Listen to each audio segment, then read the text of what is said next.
La cuestión es, si consiguieron ese objetivo militar que para ellos les iba a dar la victoria, ¿por qué no tuvieron la victoria? Esa es la cuestión. A final de años de la invasión, a final del año 41, había puesto en pie Stalin 285 divisiones de infantería, 12 divisiones blindadas, 88 divisiones de caballería, atención, 93 brigadas de tanques y 174 brigadas de infantería. La decisión de Kiev, la decisión de hacer los cercos más pequeños y la decisión ante Moscú de resistir a toda costa. Bueno, esos tres puntos enfrentaron a Hitler con su Estado Mayor. Recordemos que Stalin estaba obsesionado con Guderian, decía aquello de deténgame usted a ese demonio de Guderian, porque bueno, pues era el general blindado más conocido y además su Panzergruppe, el 2, era el mejor dotado de medios blindados. Entonces Hitler lo que decía era, bien, ¿se quiere usted retirar? ¿Hasta dónde? Es que 100 kilómetros más atrás va a hacer menos frío, va a haber menos nieve, va a haber menos hielo, ¿o no quiere usted retirarse 100 kilómetros? ¿Cuánto quiere? ¿500 kilómetros? ¿Quiere usted volver a las fronteras del Reich? ¿Dónde quiere usted parar? Sí. La Unión Soviética jamás se volverá a levantar. Fue el anuncio, efectivamente. Era el anuncio de la victoria total. Bienvenidos al canal de historias bélicas que merecen ser contadas. Hoy estamos aquí con Fernando Paz para analizar un tema muy apasionante que es la batalla de Moscú, que al fin y al cabo, pues para muchos, más que la batalla de Stalingrado incluso, marcó el verdadero punto de inflexión de la Segunda Guerra Mundial. Y aunque en la primera parte de este programa nos vamos a meter en todo el contexto, ¿no?, que llevó a los alemanes a iniciar la Operación Tifón, ya digo que nos vamos a centrar en lo que es la batalla de Moscú. Así que nada, muchas gracias por venir, Fernando, te lo agradezco mucho y aquí estamos para analizar este asunto que a día de hoy pues sigue siendo bastante relevante. Es un placer de verdad estar con vosotros. Que de hecho vas a sacar un libro precisamente en unos meses sobre este asunto, aunque no te vas a centrar en la batalla de Moscú. Ahora vamos a empezar un poco la casa por el tejado, pero tu libro va a ser una especie de radiografía de la Operación Barbarroja en el que vas a analizar los aspectos fundamentales que llevaron a Alemania a fracasar, ¿no?, en esta operación, ya no solo militares, sino también políticos principalmente. Pues efectivamente, probablemente además se titule así, una radiografía de Barbarroja. No es un relato, yo creo que relatos de Barbarroja, quien tiene interés por este tema, pues lo conoce más que de grosso modo, y no es una narrativa, digamos, de Barbarroja como tal. Es un análisis de los antecedentes de la operación, un enfoque sobre las ideologías, sobre la diplomacia, sobre los acuerdos entre unos y otros, sobre la situación de Europa en aquel momento, sobre los, digamos, las intenciones de unos y otros, sobre el por qué Alemania, Hitler, invade la Unión Soviética y un análisis también sobre muchas cosas, porque el libro va a ser, ya está terminado, aunque le faltan como 3-4 meses para ser editado, pero ya está terminado y es más o menos grueso, digamos, pero pues es ese análisis sobre cómo es posible que el ejército que consiguió las victorias desde el punto de vista militar más importantes de la historia de la humanidad, podemos decir, hasta donde sabemos, desde luego, por el número de prisioneros, de bajas que causó el enemigo, de terreno conquistado, etcétera, por tantos motivos, ¿cómo es posible que ese ejército no venciera? Y, pues entendiendo que yo creo que el error a la hora de explicar eso es básicamente porque se ha centrado se ha puesto el foco en las cuestiones militares, y yo creo que la explicación a eso no es militar, la explicación a eso es básicamente política. Se ha puesto la explicación militar en aspectos tácticos, operacionales, incluso estratégicos y, por supuesto, sobre todo en los últimos tiempos, logísticos. Y todo eso explica, en parte, el desarrollo lógico de la campaña militar, pero no explica la razón final, o no aporta la razón final de por qué las cosas terminaron como terminaron, ¿no? Y terminaron una victoria soviética de carácter, genéricamente podemos decir estratégico, aunque habría mucho que puntualizar, pero ciertamente frustraron los planes alemanes de victoria. ¿Y cómo fue posible? Bueno, pues porque no es una cuestión militar, sino que es una cuestión que se debe básicamente a la política, a dos cuestiones, muy brevemente. Una, los errores alemanes en términos políticos y los aciertos soviéticos en términos políticos. Eso es lo que, en mi opinión, decantó la campaña, y en torno a eso, pues explicamos lo que pasó también, lógicamente, con una atención muy importante a los aspectos militares, por supuesto, como no podía ser de otra manera, ¿no? Vale, pues muy interesante. Haremos un segundo programa dentro de 5 o 6 meses, ¿no? Cuando el libro esté Genial. publicado y lo analizaremos en profundidad.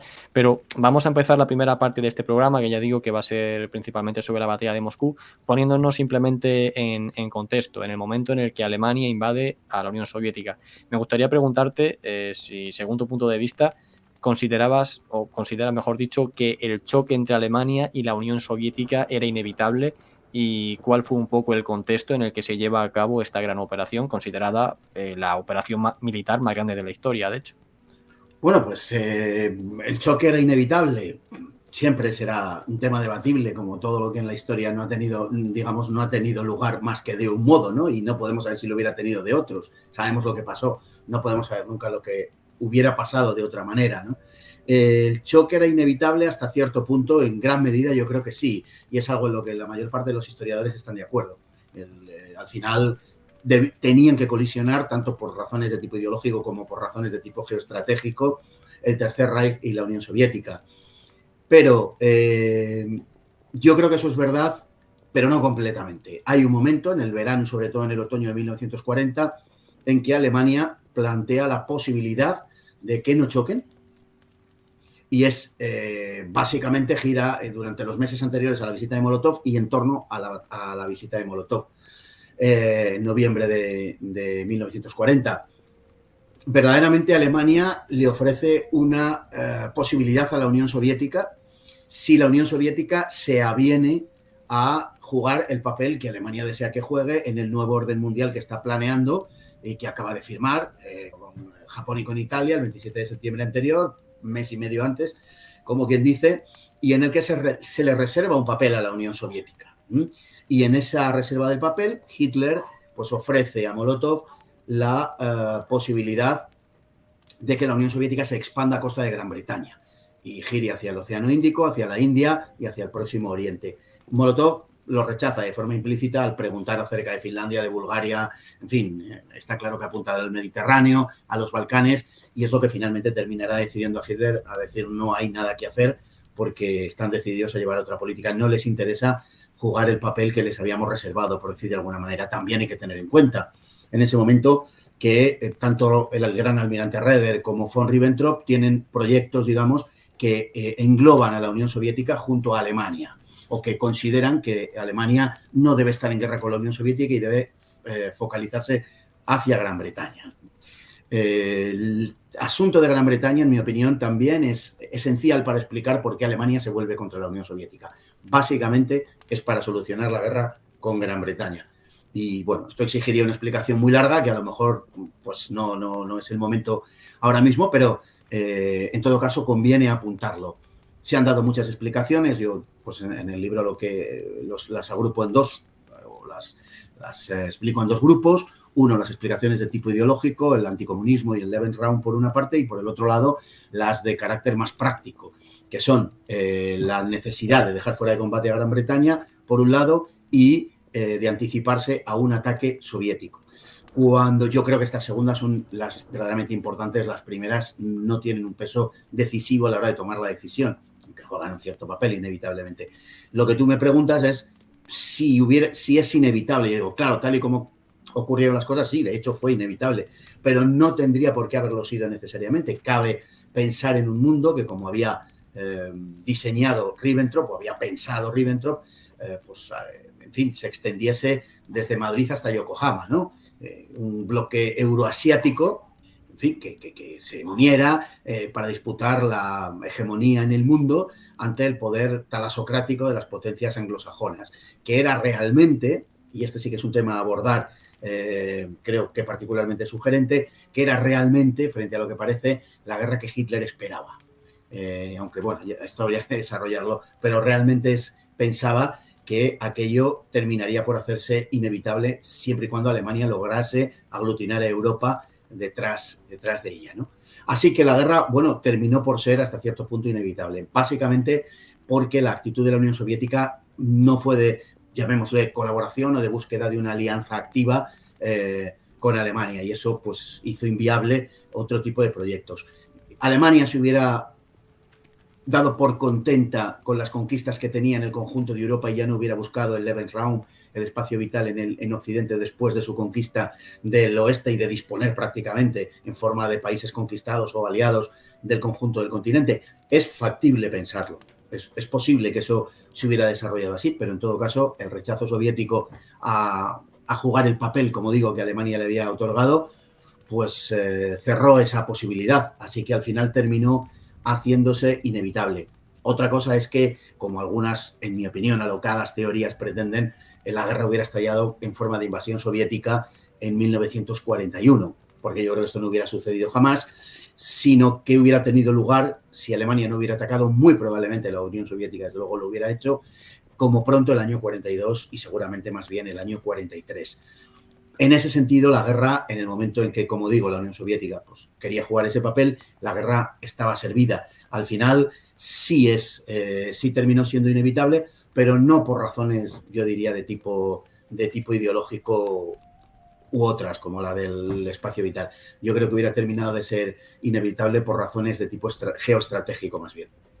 Sí, sí, y además cuando estudias la economía soviética, ¿no? Los planes quinquenales, realmente la Unión Soviética llevaba pleno rendimiento productivo desde el 38.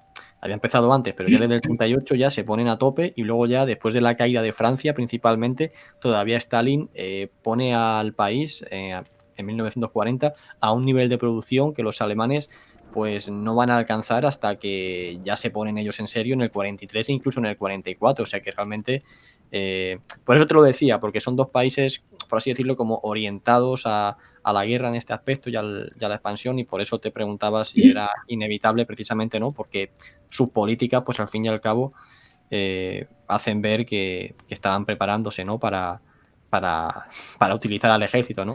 Sí, lo que pasa es que también hay que tener en cuenta que en el verano de 1940 Hitler, que está en el momento de duda, cuando empieza a consultar a sus generales acerca de, bueno, vamos a diseñar un plan de operaciones contra la Unión Soviética, él se plantea la restricción del ejército de tierra y desviar todo ese esfuerzo, que luego no se produjo, pero desviar todo ese esfuerzo para la fabricación de aviones y de una flota de Kriegsmarine, ¿no? De una marina de guerra y de submarinos.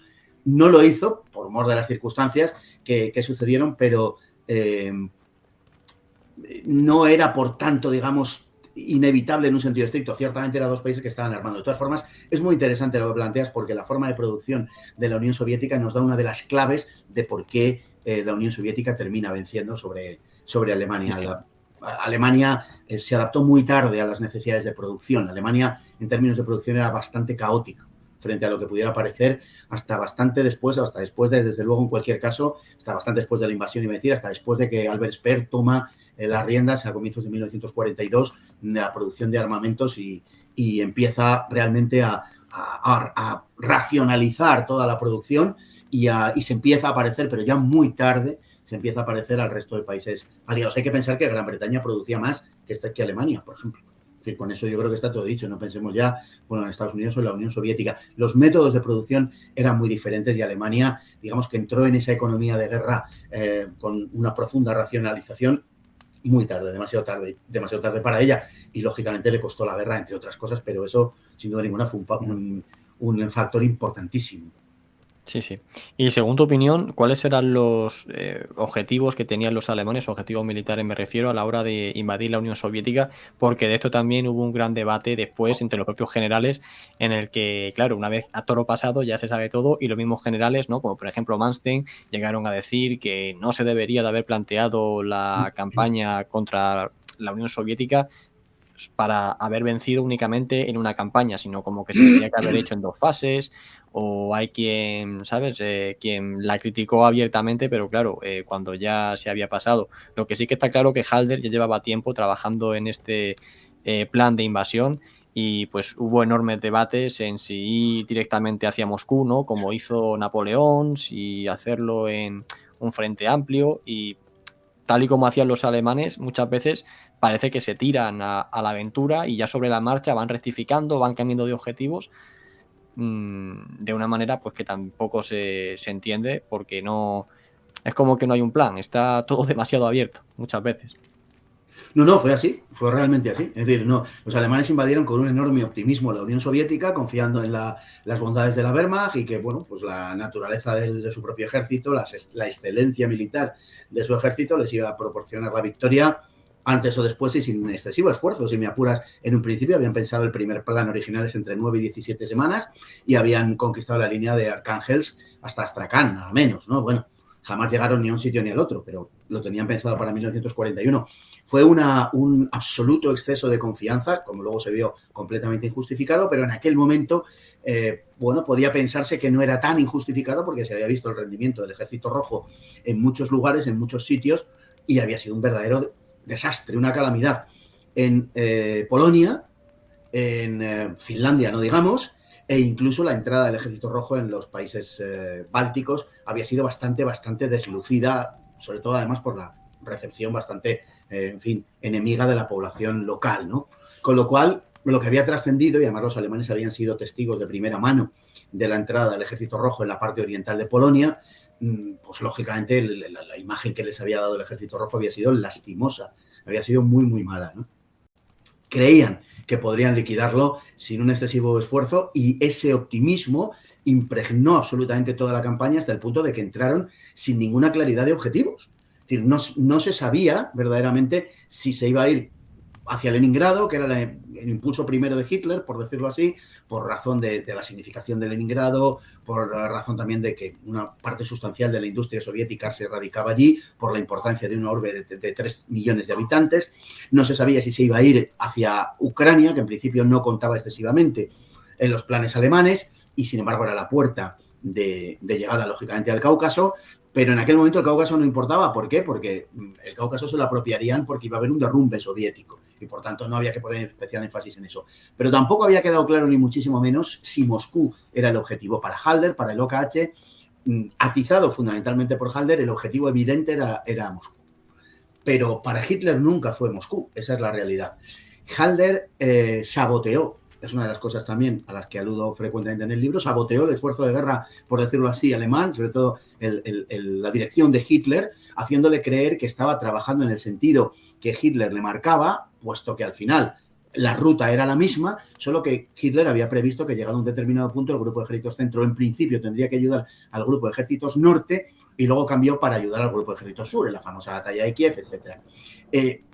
Halder lo que pretendía era que, llegado a la zona de Smolensk, el avance alemán continuase hacia Moscú. No quiso discutir con Hitler hasta que llegara ese momento. Y pensó que más o menos podría engañar a Hitler poniéndole algunos cebos en el discurso para conseguir de él que se lanzase en agosto-septiembre hacia Moscú. Y Hitler, desde luego, no picó y se negó y, como sabemos, pues desvió sobre todo a Guderian hacia el sur, ¿no? Efectivamente entraron sin un plan detallado. ¿El objetivo cuál era? Destruir el grueso del Ejército Rojo antes de la línea Dnieper-Dwina. Este era el objetivo. Lo curioso de esto, y esto, bueno, se supone que arrastraría la consecución del segundo objetivo, que era el derrumbe del Estado soviético. Claro. Lo curioso de esto es que no había ningún plan alternativo para el caso de que no se cumplieran las expectativas. Es decir, uno tiene un objetivo, pero siempre tiene un plan B. Y bueno, pues si no sale lo que habíamos pensado, pues ¿qué hacemos en caso de que no salga, ¿no? Bueno, aquí no existía ningún plan B verdaderamente. Y hay que decir algo. Es que realmente el ejército alemán sí destruyó al Ejército Rojo. En cuestión de semanas habían destruido unas 150 divisiones del Ejército Rojo, que era lo que los alemanes calculaban que tenía el Ejército Rojo a su disposición, entre 150 y 200 divisiones. Pensaban que, llegado al Dnieper sobre todo, lo que quedarían serían operaciones de limpieza, en torno a unas 50 divisiones soviéticas que habría que derrotar, bueno, pero aquí ya sin la posibilidad de constituir un frente sólido y sin una oposición seria a la Wehrmacht, ¿no? ¿Sucedió eso? Pues sabemos que no, y que sí, que no fue el derrumbe del Ejército Rojo, pero sí fue una victoria en la que se aniquiló a más de 150 divisiones. Se calcula que en torno a 155 divisiones, como una estimación no excesivamente aventurada. De manera que lo que le falló a los alemanes no fue el cálculo de la cantidad de soviéticos que había que destruir, digamos, ni la ejecución de ese plan. Al final, con todo, lo que le falló fue la información. Es decir, no sabían de la capacidad de movilización gigantesca y enorme de la que disponía la Unión Soviética, que si te parece luego lo podemos comentar porque es verdaderamente sobrecogedor el asunto, ¿no? Entonces, ignoraban eso. ¿Consiguieron la victoria antes del Dnieper-Dwina? Evidentemente no. Sin embargo, derrotaron 150 divisiones, poco más o menos, llegado a ese límite. Sí, eso sí lo consiguieron, eso sí que es verdad, ¿no? La cuestión es, si consiguieron ese objetivo militar que para ellos les iba a dar la victoria, ¿por qué no tuvieron la victoria? Esa es la cuestión. Entonces, hubo un mal cálculo en función de la información de la que disponían, que era una información verdaderamente pésima en todos los aspectos, en cuanto a los ferrocarriles, en cuanto a los caminos y carreteras, en cuanto a la potencia del Ejército Rojo, en cuanto a los centros industriales. Era un desastre la información de la que disponía el ejército alemán. Incluso la orografía de los mapas, etcétera, era muy mala. Era francamente mala. Se encontraban de repente con cosas que no sabían ni que existían, ¿no? Es decir, que en ese sentido hay que alabar también la capacidad del ejército alemán de adaptación. Pero verdaderamente, bueno, la situación fue de auténtica locura por esa razón, porque es que no había más objetivo que ese, ¿no? Claro, desde el punto de vista alemán, la destrucción del Ejército Rojo en esa línea arrastraría necesariamente al Estado soviético. ¿Qué es lo que pasó? Pues primero, que el Estado soviético disponía de muchísimas más reservas, en primer lugar, y en segundo lugar, que la torpe política alemana hacia las poblaciones conquistadas, donde aparecieron, pues eso, como conquistadores en lugar de como libertadores, congelaron las expectativas que esas poblaciones tenían y se malquistaron en muchos casos a las poblaciones, sobre todo eslavas, las que no eran poblaciones bálticas, donde las 3 repúblicas bálticas fueron acogidos con un enorme alborozo, y los alemanes, como tenían previsto sumarles a la Europa germánica, pues también, digamos que tuvieron un comportamiento mucho más razonable que el que tuvieron en las zonas de Polonia, que tuvieron en las zonas de, sobre todo de Ucrania y de Bielorrusia, donde, pues, poblados por eslavos, no sentían más que absoluto desprecio por aquellos habitantes de esas regiones, ¿no? Y al final eso paralizó mucho la capacidad alemana de, digamos, de dinamitar el Estado soviético desde dentro. Que teniendo en cuenta que las regiones por las que entraron los alemanes, es decir, las repúblicas bálticas, Bielorrusia, Ucrania y las zonas que habían arrebatado a Rumanía recientemente, teniendo en cuenta eso, era de esperar, como así ocurrió, que la población estuviera muy en favor de los invasores. Sin embargo, como digo, no supieron aprovechar ese caudal de buena voluntad y al revés, impusieron políticas criminales que se malquistaron al conjunto de la población que de otra manera se hubiera sumado alborozada al esfuerzo alemán. Y en cambio, los soviéticos, en fin, los bolcheviques y Stalin, que eran repudiados universalmente, casi podemos decir, en esas regiones, en cambio, pues empezaron a ser vistos casi como un mal menor, porque a fin de cuentas, bueno, pues era el dictador local, dicho de alguna manera, ¿no? Y era el tirano local, y bueno, ya pues más vale lo malo conocido que lo bueno por conocer, ¿no? Y encima si lo por conocer, pues en fin, decepciona de esa manera tan enorme como hicieron los alemanes. Y esa fue una de las razones fundamentales por las cuales el Estado soviético no es eliminado, el Estado soviético no cae. De tal manera que los alemanes se habían impuesto 2 objetivos, la línea Dnieper-Dwina y la destrucción del Estado soviético, que en ninguno de los dos estaban en condiciones de imponer, porque dependían de que los soviéticos en su integridad les esperasen al oeste de la línea del Dnieper. Como no lo hicieron completamente, pues los planes alemanes no se pudieron culminar. Y por otro lado, la cuestión política tampoco dependía de ellos completamente, porque Stalin supo resistir con enorme efectividad, una efectividad que no esperaban los alemanes, y lejos de venirse abajo, al contrario, obró auténticos prodigios, tanto de producción como de traslado de fábricas, como de movilización.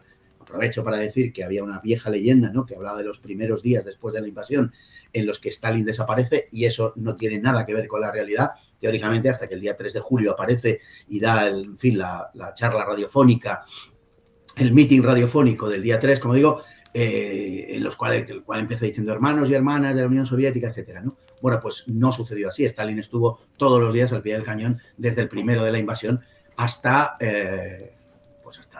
al final de la guerra, pero lógicamente hasta el día 3 de julio, que es al que me refería en principio. Estos son, digamos, que los objetivos fundamentales. Ninguno de los dos dependía por completo de Alemania. Y los alemanes lo que no habían considerado en su optimismo era que, bueno, y si los soviéticos no nos esperan completamente al oeste de la línea del Dnieper, y si el Estado soviético resiste, ¿qué hacemos? ¿Cuál es la alternativa? ¿Cuál es el plan B? Sí, hay una anécdota con respecto a este último de Stalin, pero esto ya es un poco más adelante, ¿no? Cuando ya los alemanes se están acercando a Moscú, que hay una pequeña revuelta interna en Moscú por parte de gente, ¿no? Que sale a la calle a protestar contra Stalin y demás. Y cuando le informan a Stalin, ¿no? De los datos de la propuesta, como que se queda sorprendido por lo insignificante que ha sido, ¿no? Como que dice algo así como, ya Sí, está, eso solo. Dice, bueno, pues tampoco es tan creí malo, que iba a ¿no? ser mucho peor, sí, sí, sí, sí, Claro. O sea absolutamente. que da una muestra de realmente de lo lejos que estuvo el Estado soviético de caer o de implosionar, ¿no? Mejor dicho.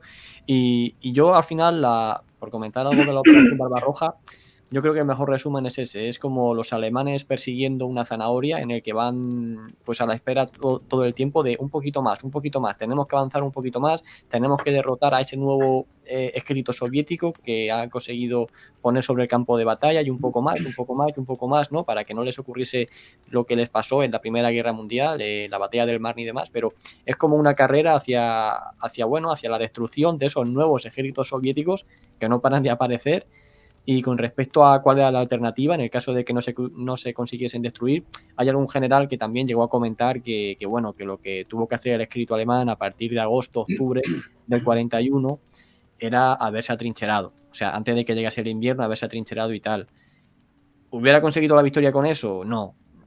Lo que se hubiese evitado es el desgaste posterior que sufrió cuando llegó el invierno, porque lo hubiera pillado más preparado, ¿no? Si se hubiese mantenido a la defensiva ya desde ese momento, pero claro, esto quién lo sabe. O sea, te quiero decir, es muy fácil decirlo a posteriori, pero fíjate, ¿quién les iba a decir a los alemanes el gran éxito que iba a ser Viaz-Nibrián, ¿no? Pero bueno, luego entramos en esta cuestión. Yo es que creo, Sergio, vamos a ver, no consiguiendo la victoria, o sea, el análisis alemán fue realista. Es decir, para destruir a la Unión Soviética hay que hacerlo antes de la línea Dnieper y que se derrumbe el Estado soviético. En ese sentido fue realista. Ahora, fue enormemente optimista y casi rozando la magia pensar que los soviéticos pues iban a hacer aquello que los alemanes esperaban que hicieran, o sobre todo que a los alemanes convenía que hicieran, ¿no? Entonces, en ese sentido, porque, claro, una vez que no consiguen la destrucción del Estado ni del ejército soviético, el milagro, digo, que obró Stalin a través de una movilización absolutamente brutal e implacable de la población soviética fue gigantesco. Pensemos que por ejemplo, entre agosto y noviembre del 41 los soviéticos han creado un ejército nuevo de 148 divisiones, de 88 brigadas de infantería, blindados y aviones aparte. O sea, 148 divisiones y 88 brigadas de infantería. Pero es que en noviembre-diciembre crea otro ejército nuevo de parecidas dimensiones. El Ejército Rojo hasta ese momento ha perdido, en 1941 pierde 20 ejércitos. Esto es una barbaridad que absolutamente nadie en el mundo hubiera podido soportar, ¿no? Bueno, pierde 20 ejércitos, pero Stalin crea 57. En julio, en el mes de julio, creó 13 ejércitos. En agosto crea 19. En septiembre, que fue un mes particularmente malo, creó 5 ejércitos. 7 en octubre, 11 en noviembre y 2 ejércitos incluso en diciembre. A final de años de la invasión, a final del año 41, había puesto en pie Stalin 285 divisiones de infantería, 12 divisiones blindadas, 88 divisiones de caballería. Atención, 93 brigadas de tanques y 174 brigadas de infantería. Es verdad que eran unidades redimensionadas, digamos. Es verdad que no eran las divisiones ni las brigadas de antes. Es verdad que estaban reacondicionadas en números más limitados, por decirlo así, porque, entre otras cosas, al no disponer de oficiales formados, la verdad es que era un desastre en realidad, para que lo vamos a ocultar, salvo algunas divisiones concretas, en general era un desastre que sumar al desastre producido por la invasión, y eran oficiales formados de manera muy, muy, muy rápida, ¿no? O sea, bien, pues lógicamente era mejor que esos oficiales manejaran unidades pequeñas, y quien dice oficiales, pues dice jefes, ¿no? Tenientes coroneles o generales. Entonces todo estaba redimensionado en cifras y en números más pequeños, pero que a la vez eso fue enormemente práctico porque permitió que esos mandos con una menor experiencia y capacidad pudieran manejar esas unidades más pequeñas. Pero los números que hemos dado son números absolutamente sobrecogedores, son números increíbles, son números imposibles para nadie. Y claro, los alemanes, como escribe Halder en su diario, dice, es que liquidábamos una docena de divisiones y se limitaban a poner otra docena en su lugar. Y es verdad que solían ser peores en principio que las que habían liquidado a comienzos de 1941. Sí, pero había que matarlos. Había que matarlos. Y eso era desgaste, eso era tiempo, eso era munición. Claro. Y que el ejército alemán, que tuvo que enfrentarse a esas divisiones ya de segunda categoría, también estaba desgastado. No contaba Eso con sus es. divisiones frescas con las que había empezado la invasión, sino que ya pues se acumulaban también pérdidas y al final, aunque fuesen divisiones peores, como las de Alemania también eran peores, no cualitativamente, pero sí cuantitativamente, pues al final se igualaba, ¿no? Está claro. Así es, así es. Claro. Sí, pues yo ya pasando a la batalla de Kiev, ya digo que vamos a intentar ser breves en este primer apartado para centrarnos en Moscú, pero centrándonos en lo que es la batalla de Kiev, no sé qué consideración haces en cuanto a si fue el punto de inflexión o no de la Operación Barbarroja Kiev, porque por un lado es innegable que cumple el objetivo de derrotar al Ejército Rojo, porque fue la mayor victoria militar de la campaña, embolsando a más de 500.000 de tropas soviéticas, pero por otro lado no consiguió el objetivo político, o se desvió, mejor dicho, de su objetivo político para derrocar a la Unión Soviética, que era Moscú. Entonces no sé qué valoración hace sobre este asunto. Bueno, realmente vamos a ver, el objetivo era Moscú, es que habría que plantearse si el objetivo era Moscú. Claro, para Hitler no era el objetivo Moscú, para Halder sí. Halder intenta engañar a Hitler y decirle que hay que ir hacia Moscú y que no solamente está pensando en Moscú, sino le plantea, digamos, un escenario que a Hitler, pues lógicamente, le debería haber despertado una enorme ambición, ¿no? Que es Gorki, nada menos, llegar a 500 kilómetros prácticamente al este de Moscú. Pero, y además ir hacia el Cáucaso, después de la conquista de Moscú, caer sobre el Cáucaso. Claro, petróleo, tal, bueno, pero Hitler no pica. Hitler dice no, de Moscú nada, lo que hay que hacer es, ¿cuál es el objetivo de la campaña? Destruir al ejército soviético. ¿Dónde está el ejército soviético? Pues en este momento la mayor concentración de tropas del ejército soviético es el frente sudoeste de Budienny. Se calcula que constaba de unos 850.000 soldados. Bueno, las cifras en Kiev son bastante discutidas, sobre todo de prisioneros, los soviéticos han dicho que eran menos. Bueno, en cualquier caso sí sabemos que fueran los que fueran los prisioneros, las tropas de Budienny eran 850.000. Es verdad que la cantidad de tanques y la artillería era en una cantidad muy nutrida. Es verdad que los tanques y los aviones ciertamente eran muchos menos, pero decía que eran fuerzas muy, muy, muy notables y de una gran importancia, ¿no?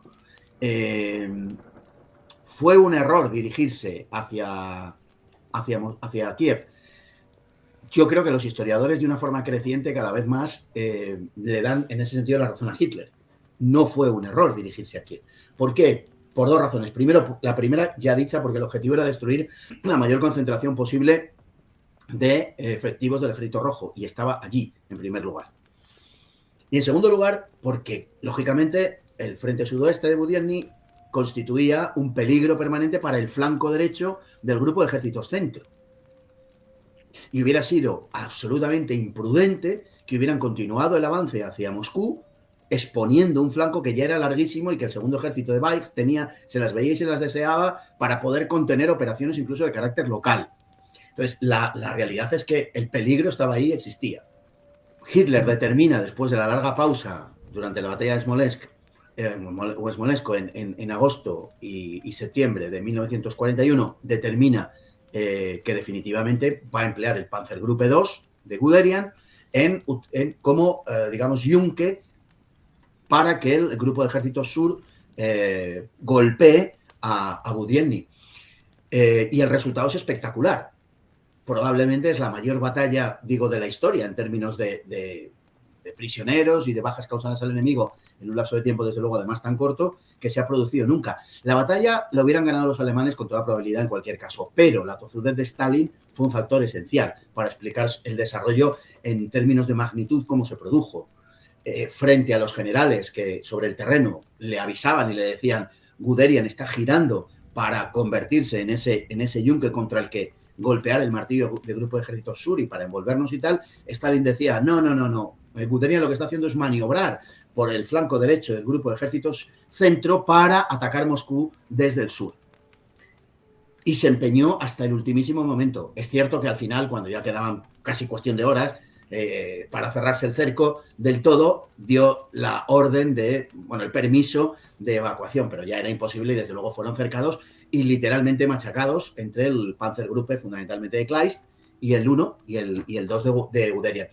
Creo que por razón de la magnitud de la victoria, creo que por razón de que abría el camino hacia el Cáucaso, ya le voy a decir al respecto algo que creo que es importante al respecto de eso, y creo que por razón de que protegía el flanco de avance hacia Moscú, creo que por esas razones era importantísima la batalla de Kiev. Pero es que además hay dos razones más. Una, primera, cuando se produce el triunfo en Kiev en la segunda mitad de septiembre, Hitler ya tiene claro que va a haber campaña en 1942.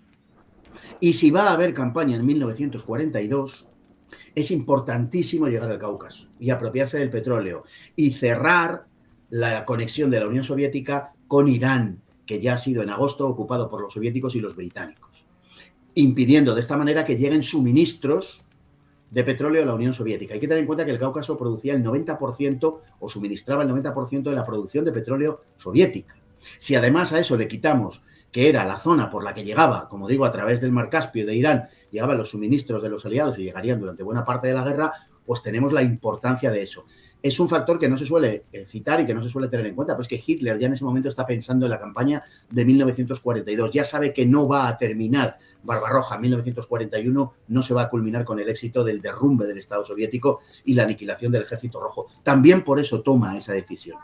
Y luego hay otra cuestión que también tiene una importancia capital, en mi opinión, y que tiene mucho que ver con cómo los alemanes malgastaron los esfuerzos en esta campaña, en las peleas entre el OKH y Hitler, y fundamentalmente entre el OKH, arrastrado básicamente por Halder, y Hitler, y muchos de los generales que sí estaban de acuerdo con Hitler.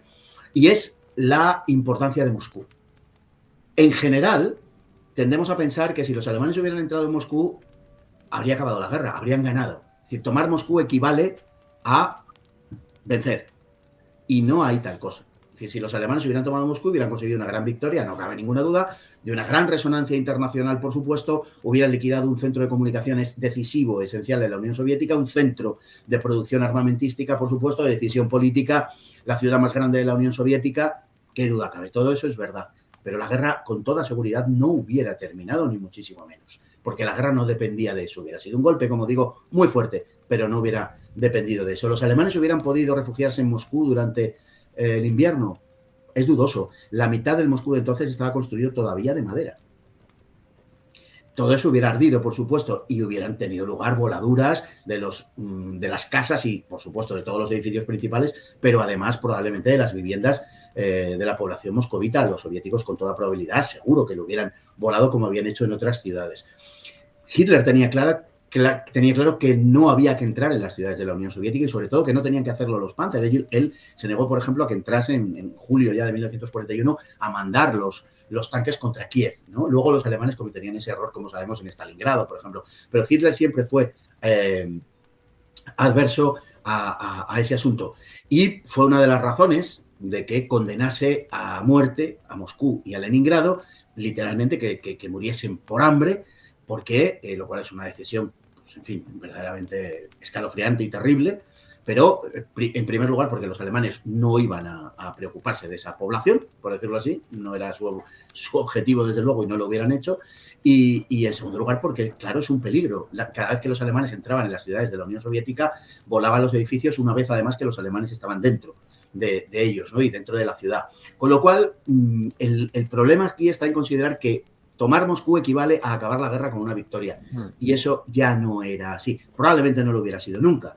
Pero si Moscú hubiera caído como consecuencia de un derrumbe previo, sí. Pero Moscú no iba a producir ese derrumbe de la Unión Soviética. Por tanto, las razones de Hitler para caer sobre el ejército de Budyonny y Kirponos me parece que son importantísimas y son las que explican esa decisión. En general, hoy se tiende a considerar que fue un acierto llevar a cabo esa maniobra y las últimas obras de gente tan, vamos a decir así, peleona, ¿no? Y lo digo con admiración, ¿eh? Como David Stael, por ejemplo, pues van en ese sentido, ¿no? Realmente no fue una decisión desacertada. Sí, al final Moscú, lejos de lo que es la ciudad, lejos de lo que es las comunicaciones y demás que pueda tener, de los ministerios y todo esto, al final, claro, cuando se habla de tomar Moscú, si eso hubiese significado el final de la guerra, es porque se da por hecho, que no tiene por qué darse, de que tras la toma de Moscú el gobierno soviético va a caer, el gobierno de Stalin va a caer. Claro, especular en que si eso hubiera pasado, si finalmente Stalin se hubiera dejado capturar o no, o hubiese huido, o sus generales con el agua al cuello hubieran hecho algo parecido a un golpe de Estado como le hicieron a Hitler el 20 de julio. Claro, todo esto ya es especulación, pero... De hecho, habían evacuado Moscú a Kuibyshev. Quiero decir que no estaba por la labor. Es decir, Stalin no puso el límite en Moscú y dice, bueno, si cae Moscú ya no tenemos nada que hacer y tenemos que llegar a un pacto con los alemanes. Ni muchísimo menos. Iban a seguir peleando exactamente igual y de hecho ya había habido una evacuación de la industria a los Urales. Quiero decir con esto que evacúa la industria a los Urales, la capital a Kuibyshev. Es decir, nada induce a pensar que la caída de Moscú, todo lo contrario, hubiera representado una cesión por parte de Stalin, ni muchísimo menos. Claro, claro.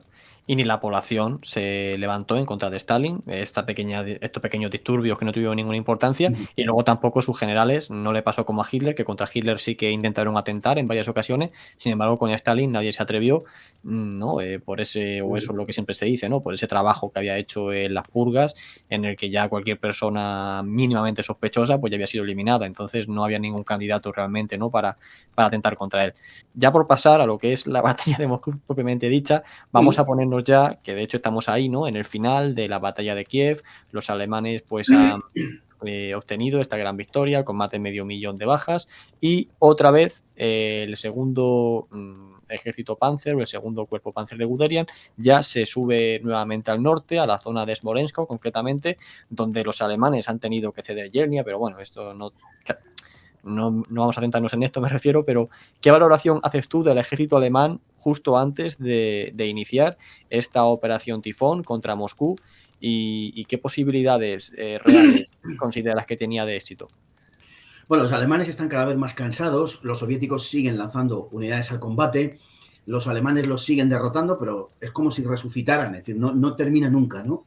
Y ya hemos dicho, bueno, pues que esa increíble capacidad de Stalin de generar nuevas unidades es la clave de la victoria. Sin ninguna duda, en septiembre ya ha generado un segundo ejército rojo, ¿no? O sea que, bueno, esto ya lo hemos contado y en fin, sí.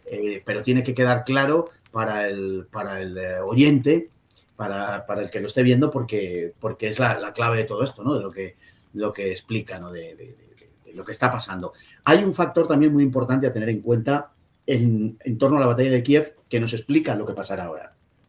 Y es que Kiev había demostrado ya que los alemanes no podían lanzar su ofensiva sobre 3 ejes de ataque. Ya no podían. Después de Smolensk ya no pueden.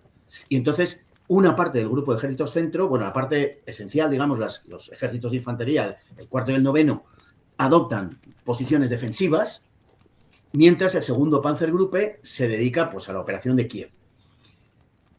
Es decir, que ya se necesita el apoyo de otros grupos de ejército para poder acometer un ataque en un solo eje. Esto es importantísimo para entender, bueno, pues el cansancio en el que estaba sumido el ejército alemán. De hecho, nunca más podrán los alemanes, montar una operación sobre 3 ejes, incluso sobre 2.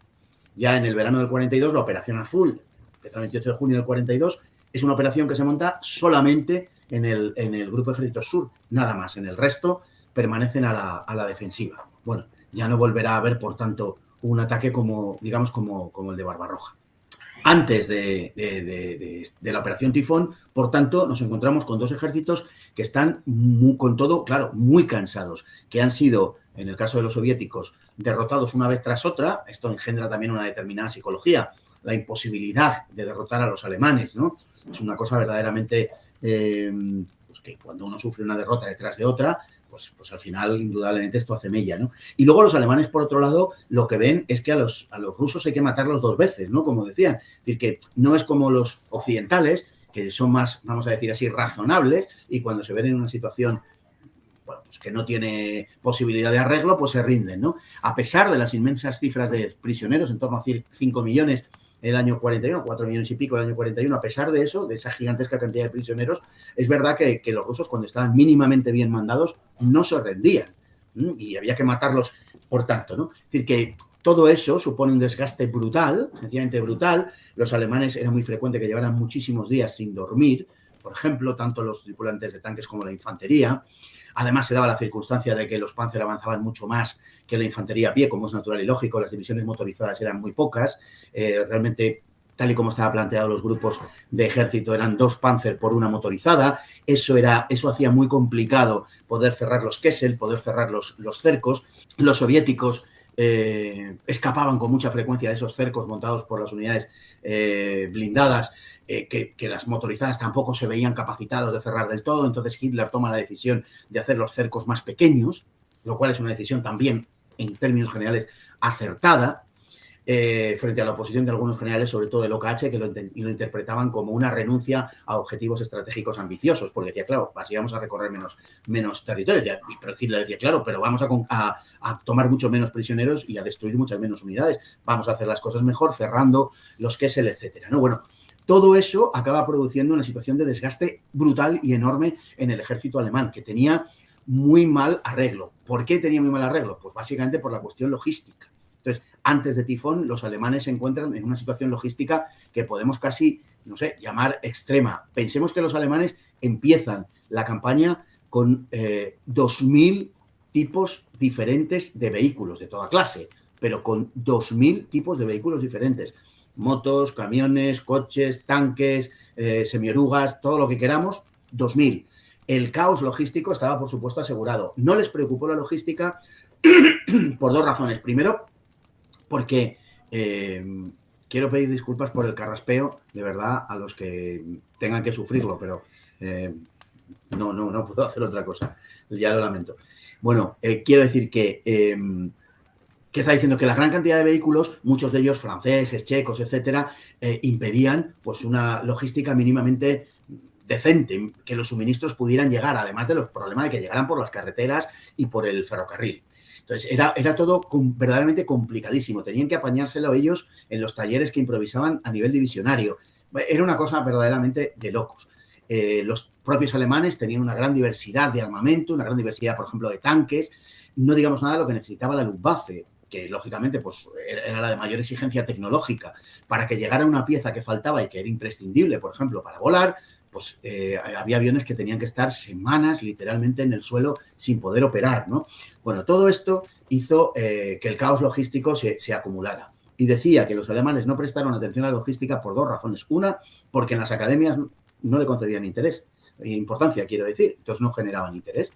La logística era una cuestión absolutamente menor, ¿no? Lo importante que era el aspecto táctico. Y en lo que se esforzaban en las academias era en explicar el aspecto táctico e ir con ello.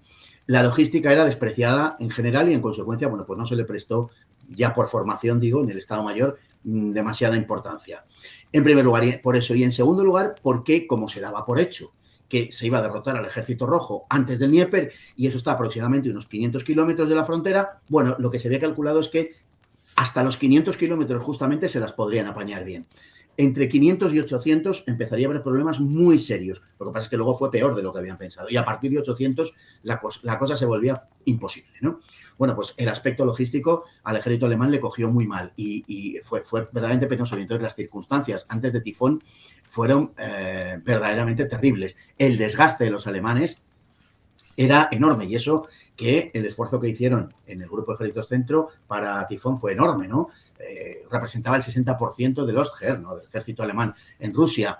En fin, lograron reunir unos 1.000 blindados aproximadamente, unas 14.000 piezas de artillería y sobre el papel más de 1.900.000 hombres. En realidad eran bastantes menos, puede que fueran la mitad, porque eso era, como digo, sobre el papel.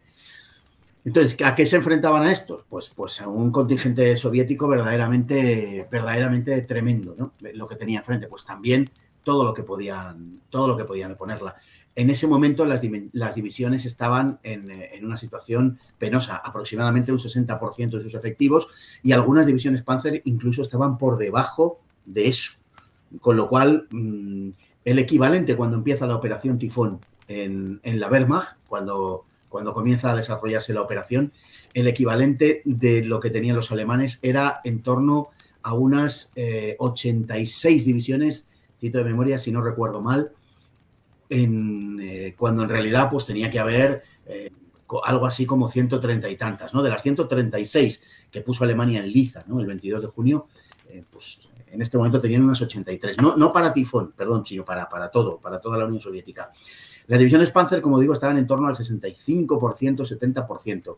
En cuanto a los tanques. En cuanto a la división Panzer en su conjunto, teniendo en cuenta que no solamente eran blindados, estaban en torno a un 50% aproximadamente. Y las unidades de infantería estaban también en un 60% de su potencia. De manera que, pues era verdaderamente, para los alemanes casi, podemos decir, no voy a decir un imposible porque aquí hay un problema, y es que hay una valoración por parte de los alemanes hacia los soviéticos y luego por parte de los soviéticos hacia los alemanes, tendremos ocasión de decirlo seguramente cuando hablemos de la batalla de Moscú en sí, de la contraofensiva soviética, lo que hay es un error de entrada que es un menosprecio y minusvaloración del adversario. Entonces los alemanes creían que con un buen empujón verdaderamente el Ejército Rojo ahora sí que iba ya a morder el polvo y iba a caer bajo el ímpetu de la Wehrmacht, ¿no? Entonces ese era el presupuesto, pero el desgaste alemán era enorme. Necesitaban que la victoria fuera, aún no siendo una victoria decisiva, como hemos dicho, pero necesitaba que se produjera la victoria porque de otra manera lo pasarían muy mal, y así sucedió. Sí, la verdad que los alemanes, en cuanto a las reservas que tenían, tanto de hombres como de material y carros de combate, prácticamente en las primeras semanas ya se agotaron. Y ya para esta fecha, que estamos ya a finales de septiembre, no les quedaba nada prácticamente que enviar. Lo único que podían hacer, como tú bien has comentado, es traer tropas del grupo de ejércitos norte, principalmente, ¿no? Que también enviaron a Hoepner con el cuarto grupo Panzer y demás, porque ya o lo juntaban todo o no iban a ser capaces. Y luego también un factor clave, que si te parece lo podemos comentar un poco, es el factor del tiempo que hasta la fecha, ¿no? Hasta finales de septiembre del 41, le jugó a favor a los alemanes haciendo un tiempo bastante positivo. De hecho, cuando se inicia la operación Tifón, el último día de septiembre, primeros días de octubre, se va a mantener brevemente una brecha ahí de un tiempo muy bueno, que ellos dicen que era anómalo ya para esa fecha, y justo cuando se han lanzado, que ya empiezan a obtener sus resultados positivos, entonces es cuando le llega este mazazo tan temido, ¿no? Que era, en este caso van a ser las lluvias, ¿no? Y las heladas vendrán un poquito después, pero lo que quiero decir, que no lo he expresado bien, que si tal vez el mal tiempo hubiese llegado a finales de septiembre, antes de lanzarse la operación, quién sabe si se hubiera podido cancelar, porque hubiera sido inviable, ¿no? Lanzarse con todo embarrizado ya. Bueno, obviamente lo que estás comentando es la importancia de la climatología, que también lo trato, particularmente en el libro, en dos lugares, porque es fundamental para comprender verdaderamente lo que pasó, ¿no? Por un lado, pensemos que la operación Barbarroja ya empieza tarde por dos razones, como todos sabemos: la campaña de los Balcanes y la climatología. La campaña de los Balcanes, en mi opinión, se le ha dado más importancia de la que tiene, porque aunque es verdad que afectó fundamentalmente al Panzergruppe 1 de Kleist, sin embargo, hubiera tenido que empezar Barbarroja igual de tarde, aunque no hubiera habido campaña de los Balcanes. ¿Por qué? Porque ese año la primavera vino muy tarde, vino muy fría y se desbordaron los ríos, incluso a comienzos del mes de junio, hacía un tiempo más propio de marzo-abril. Estaban las llanuras, particularmente en Polonia, que es el lugar central de donde salió casi todo, estaban las llanuras absolutamente inundadas. Hubiera sido imposible empezarlo antes.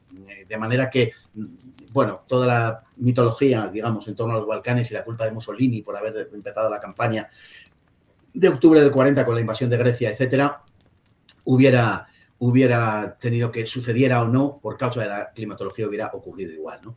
Y luego, efectivamente, como bien dices, el verano en Rusia, fundamentalmente en Ucrania, es un verano razonablemente cálido, en algunos puntos de Ucrania verdaderamente cálido, con temperaturas normalmente superior a los 30, incluso 35 grados en algunos puntos, pero no dura demasiado.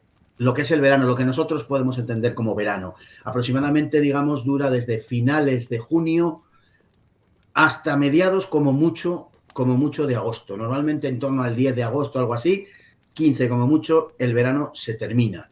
Y comienza un declinar que normalmente es lento hasta comienzos de octubre. Para comienzos de octubre en Rusia hace frío, pero es verdad que normalmente no suele nevar en una fecha tan temprana como aquel año que fue en torno al 7-8 de octubre. Con todo, lo peor no fue la nieve, como sabemos. El hielo y la nieve al final proporcionan un firme, digamos, duro, que permite las operaciones, particularmente las operaciones blindadas, sino que fueron las lluvias. Las lluvias que fueron intensísimas, llovió más de lo normal y ya lloviendo lo normal es tremendo, no se puede uno mover, se produce el fenómeno de la Rasputitsa, ¿no? Que es el embarramiento de todo el suelo, que se produce en 2 fechas, con el deshielo a comienzos de la primavera, en marzo-abril, y luego con las lluvias del otoño, ¿no? Bueno, pues aquí estamos en las lluvias del otoño, las lluvias de octubre, y con la subida y luego el descenso de las temperaturas, aquello se transformó en unos barrizales absolutamente impracticables. Y no se podía mover nadie, esa es la realidad. En prácticamente una semana, 10 días, se produjo la parálisis total del ejército. Las temperaturas no eran demasiado bajas, digamos que estaban rondando los 5 grados, los 2 grados, una cosa así en la parte central del ejército, del grupo de ejércitos centro, pero ya no era verano, era ya frío, pero soportable, lógicamente, pero sobre todo, digo, era muy incómodo para los hombres porque se empapaba todo y para las máquinas porque no se podían mover. De tal manera que se produce desde el comienzo, efectivamente, el 30 de septiembre, que es cuando empieza a moverse 29-30 Guderian, hasta cuando se mueve el día 2 el conjunto del grupo de ejércitos, en adelante, pues digamos que se producen unos 15 días más o menos de avance, y de hecho el día 16 de octubre es el día del gran pánico en Moscú. El 16 de octubre empiezan a aparecer carnés del Partido Comunista por las alcantarillas de la capital soviética, que la gente se está deshaciendo de sus acreditaciones porque los alemanes van a entrar, se agotan la venta de los diccionarios ruso-alemán, y hay incluso manifestaciones, lógicamente con el temor que podían sentir los soviéticos ante la policía política, ¿no? Pues tenían que ser bastante timoratas, pero hay sublevaciones, rebeliones en fábricas, incluso en la calle, en las colas, etcétera, aunque menores de las que, por lo visto, como bien has relatado tú antes, esperaba Stalin, pero en todo caso, hasta cierto punto, alarmantes. Es verdad que, por otro lado, mientras tanto, una parte de la población soviética se está movilizando para cavar zanjas antitanques en las afueras de la capital, en el norte y fundamentalmente en el noroeste, oeste y suroeste de la capital, y donde casi dará la vuelta a todo Moscú. Y es verdad que hay una movilización, eso es un hecho, pero también es verdad que hay algaradas y expresiones incluso de revueltas antisemitas en Moscú, ¿no? Acusando a los bolcheviques de ser judíos, de favorecer a los judíos y de, en fin, pues de todo este tipo de cosas a los que los alemanes, cuando entren, pues pondrán fin según ellos, ¿no? Por tanto, sí, el tiempo atmosférico favoreció enormemente los propósitos soviéticos. De hecho, cuando más amenazadores eran los ataques alemanes, es cuando se produce esa parálisis, justo a mediados de octubre. Hasta tal punto, los soviéticos luego han tendido a negarlo, ¿no? Las memorias de los generales y mariscales han tendido a negar este hecho, aunque en realidad posteriormente lo han acabado admitiendo, que efectivamente tuvo un impacto grande, ¿no? Hasta tal punto que el 7 de noviembre, cuando se produzca el desfile aniversario de la Revolución en Moscú, en un evidente gesto de desafío exitoso por parte de Stalin, cuando se produzca ese desfile, Stalin dirá que Dios está con los bolcheviques, porque ese día se esperaba la presencia de la Luftwaffe, que podría haber masacrado el desfile, como es lógico, y a la población civil, y sin embargo estaba absolutamente cubierto por una niebla muy baja, además, la capital de Rusia, de la Unión Soviética.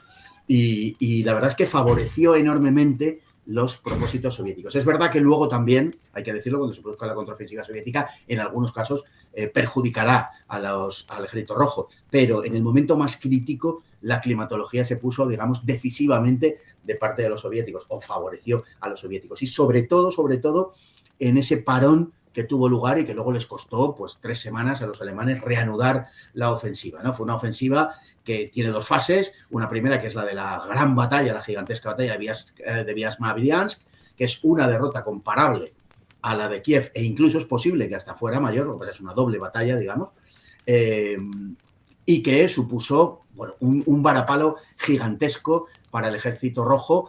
Fue, bueno, pues, en fin, unas pérdidas se produjeron incalculables. Normalmente se dice que entre 650.000 y 1.000.000 de pérdidas para los soviéticos. Las cifras actualmente están más cerca del 1.000.000 que de los 650.000, ¿no? Hubo algunos soldados soviéticos que escaparon. Hay que tener en cuenta que la suma de las fuerzas soviéticas allí estaba en torno a 1.200.000, 1.250.000. Parece que del cerco de Viasma escaparon unos 85.000 combatientes soviéticos, de Briansk unos 25.000, 23.000, me parece que dice concretamente David Stael, y que además posteriormente escaparían otros 100.000. En fin, sumarían como unos 200.000 en conjunto. Teniendo en cuenta que había más de 1.250.000, pues es posible que esté en torno al 1.000.000 de soldados perdidos por el Ejército Rojo en esta doble batalla, ¿no? 7 de los 15 ejércitos habían sido completamente liquidados y 64 de las 95 divisiones, 11 de las 15 brigadas de tanques, en fin, 6.000 cañones y 830 carros de combate en las batallas de Briansk y Viasma. El palo fue completo, absoluto, viene después de Kiev, viene un mes después de Kiev. Es insoportable para nadie. Una sola de estas batallas, para cualquier otro país, le hubiera puesto de rodillas, le hubiera hecho pedir la paz. No cabe ninguna duda. Es decir, estas pérdidas no las hubiera podido sostener nadie. Estados Unidos en la Segunda Guerra Mundial en su conjunto perdió 500.000 de hombres. Estamos hablando de que en esta batalla los soviéticos perdieron 1.000.000 de hombres. Estamos hablando de proporciones solo en una batalla. Es decir, estamos hablando de unas proporciones verdaderamente gigantescas, ¿no? Y es una victoria alemana que, en mi opinión, ya no se vuelve a producir en toda la guerra. No habrá otra de esas dimensiones, ni siquiera parecida en toda la guerra. Habrá otras victorias. El año siguiente, en el mes de mayo, conocemos la ofensiva de Timoshenko, en Kharkov, etcétera. Es una grandísima y contundente victoria alemana, pero no es o en Crimea, pero no es de estas gigantescas dimensiones, ¿no? Que ya no se volverá a producir. Entonces, quiero decir que esta es la primera fase de Tifón. Había empezado Tifón bajo los mejores auspicios en cuanto a los hechos militares, a la gigantesca victoria de la Wehrmacht. Y además, estos dos embolsamientos en Vietnam y Briansk son realmente importantes porque, si bien hasta la fecha, ¿no?, es una cosa que siempre le acusan a los alemanes de que sí, vale, habéis conseguido las victorias porque habéis pillado a un enemigo desprevenido, ¿no?, en cierta medida, ya sea en sus fases de, obviamente, ¿no?, de invasión a la Unión Soviética, la de Kiev también, porque es una cosa que no se esperan, es como un engaño, ¿no?, lo que estabas comentando tú antes, ¿no?, que Stalin pensaba que realmente eso era un movimiento para envolver Moscú y no para bajar hacia Kiev, pero es que aquí en Viasma y en Briansk los soviéticos llevaban muchísimo tiempo, muchas semanas preparándose, ¿no? Después de la caída de Smolensk, llevaban muchísimas semanas preparándose y ahí habían puesto toda la carne en el asador y ahí ya sí que no estaban desprevenidos, o sea, estaban esperando un ataque alemán de unas divisiones alemanas que estaban más desgastadas que nunca. O sea, que quiero decir que, desde mi punto de vista, esta batalla de Viasma y Briansk tiene pues todo el mérito posible, ya que no se le puede, digamos, poner ningún aspecto negativo de que fue un engaño, de que fue sorpresa, de que estaban desprevenidos, de que no lo esperaban y tal, porque efectivamente, o sea, así fue. Sí, estaban mirándose cara a cara desde hacía semanas y estaban esperando el golpe alemán.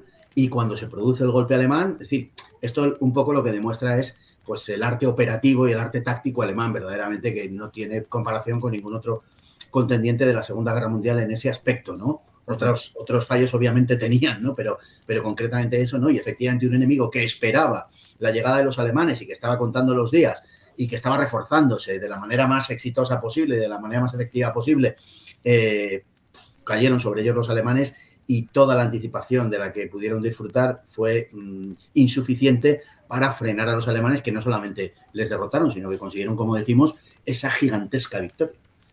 Que de hecho fue tan gigantesca, y esto lo que antes hablaba de él, de David Stael, que también lo comenta en su libro sobre la Operación Tifón, que hizo un programa sobre este asunto precisamente hace poco, que fue tan, digamos, fue tan exitoso este avance hacia Moscú, que Hitler incluso llegó a anunciar que ya se había obtenido la victoria sobre la Unión Soviética durante, no sé si fue el 8 o el 9 de octubre, ya dijo abiertamente, hemos obtenido la victoria, tal, así se lo dijo a su jefe de prensa, que ya lo emitió ya en una rueda de prensa que se hizo Alemania, en el que fueron los corresponsales de guerra internacionales y demás, y luego pues el propio Goebbels tuvo que decir, oye, creo que nos hemos pasado, creo que hemos anunciado la victoria antes de tiempo, porque que justo fue también cuando coincidió con las lluvias y demás, que todo se embarrizó y se paralizó la ofensiva, o sea que fue, digamos, por un lado Stalin, ¿no?, en su capital diciendo que estaban más fuertes que nunca, y por otro Hitler anunciando al mismo tiempo, como digo, 8-9 de octubre, que ya habían ganado, ¿no? Fue un poco paradójico, no sé. La Unión Soviética jamás se volverá a levantar. Fue el anuncio, efectivamente. Era el anuncio de la victoria total. Claro, no podían pensar verdaderamente que la Unión Soviética fuera ya capaz de mantener, digamos, una defensa, porque era imposible, porque lo que habían perdido en términos prácticamente de todo, lo que habían perdido era realmente increíble. Es que, claro, estamos hablando de unas cifras que habían perdido, concretamente en Ucrania, además, para esas fechas, ya una gran parte de la producción soviética había caído en manos de los alemanes. Es verdad que habían evacuado muchas fábricas, pero, por ejemplo, los yacimientos, las minas, etcétera, todo eso no se podía, no lo podían recuperar, ¿no? Las grandes presas, en fin, habían perdido una cantidad proporcionalmente, habían perdido una cantidad enorme de su capacidad productiva y ya era imposible, y el ejército estaba deshecho, estaba destruido, habían muerto generales capturados, Stalin había fusilado unos cuantos también, en fin, se habían producido una serie de cosas que ya pues hacían pensar que era imposible que nadie resistiese eso, ¿no? Y anunciaron, es evidente que de forma precipitada y prematura, anunciaron la destrucción de la Unión Soviética. Esa minusvaloración, como digo, también tendremos ahora probablemente ocasión de hablar de ella, se produjo por las dos partes durante toda la guerra, hasta el mismo 1945. La minusvaloración del enemigo. No, ya están acabados, ahora sí que ya están en las últimas reservas, ya están movilizando, tal.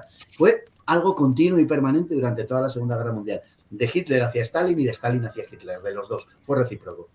Sí. Hay una reunión precisamente en marzo del 45 de Hitler con Heinrici, ¿no?, que estaban ya a punto de soportar el golpe en el Oder. Ya Hitler todo el tiempo, no, si no te preocupes porque lo que te van a lanzar, eso ya no es nada, eso ya son los restos de los restos de los restos. Y Heinrici le decía, estás muy equivocado. O sea que sí que fue continuo durante, como tú has dicho, hasta el final.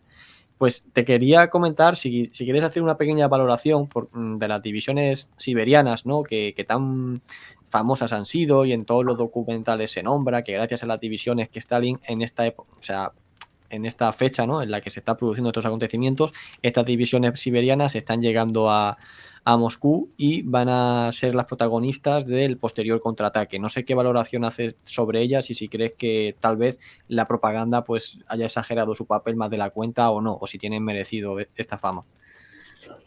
Bueno, eran divisiones verdaderamente estimables, eran divisiones frescas, eran divisiones formadas por mandos de muy buen nivel. Hemos hablado antes del ejército soviético, permíteme este pequeño paréntesis, y de la mala imagen que había dado en Polonia, en los países bálticos y en Finlandia, y es verdad. Pero nos hemos olvidado, me he olvidado de citar, y el mundo se olvidó en su momento, de lo que estaba pasando con Japón en el Lao Hassan, el año 38, y luego en Khalkhin Gol el año 39. El ejército Kwantung japonés, que era un ejército que estaba muy bien considerado desde el punto de vista militar, fue convincentemente derrotado por Zhukov en agosto de 1939, en las vísperas mismas de la invasión. El 31 de agosto termina el Tinglao, termina el enfrentamiento del 39, el día anterior a la invasión alemana de Polonia. Y los japoneses sacaron la conclusión contraria de la que se estaba sacando en Occidente, que el ejército, o de la que se sacaría en Occidente, que el ejército rojo era un ejército muy digno de ser tenido en cuenta y que no era ninguna broma ni ninguna tontería. Con unas fuerzas más o menos equiparables a las que tenían los japoneses, como digo, aunque es verdad que tenían muchos más blindados, pero se impusieron a los japoneses, ¿no? Entonces, digamos que eso conviene también recordarlo. Bueno, las unidades que había en Asia, en Siberia, fundamentalmente eran buenas unidades, eran unidades que eran comparables a las que había perdido la Unión Soviética en junio del 41, que eran unidades mucho mejores que las que había en septiembre, en octubre, en noviembre. porque eran unidades del ejército, digamos, constituido en la Unión Soviética y no improvisadas por tanto. Bueno, tuvieron y jugaron un papel importante, pero lógicamente han sido sobredimensionadas por la propaganda. La verdad es que los ejércitos que defendieron Moscú, digamos que se valieron por sí mismos, podemos decir. Queda muy cinematográfico y muy hollywoodiense pensar que llegaron en el último momento, ¿no? Como el 7º de caballería, pues a auxiliar a los que estaban ya en las últimas frente a un enemigo poderoso y todas estas cosas. Bueno, no fue así verdaderamente, aunque no cabe desde luego desdeñar el aporte al frente de guerra en la batalla de Moscú, ni muchísimo menos. Pero verdaderamente, incluso sin ellas, se puede pensar que seguramente los soviéticos hubieran podido mantenerse. Llegaron al frente de Moscú desde Siberia gracias a la información de la que disponía Sorge, el espía alemán comunista que operaba en Tokio, en las esferas del gobierno japonés, y que informó a Moscú con rotundidad de que los japoneses iban hacia el sur, de que Japón iba contra Estados Unidos, al Pacífico, contra Gran Bretaña, contra Holanda, contra Francia. Bueno, habían tenido el problema de Indochina con Estados Unidos y seguían teniéndolo.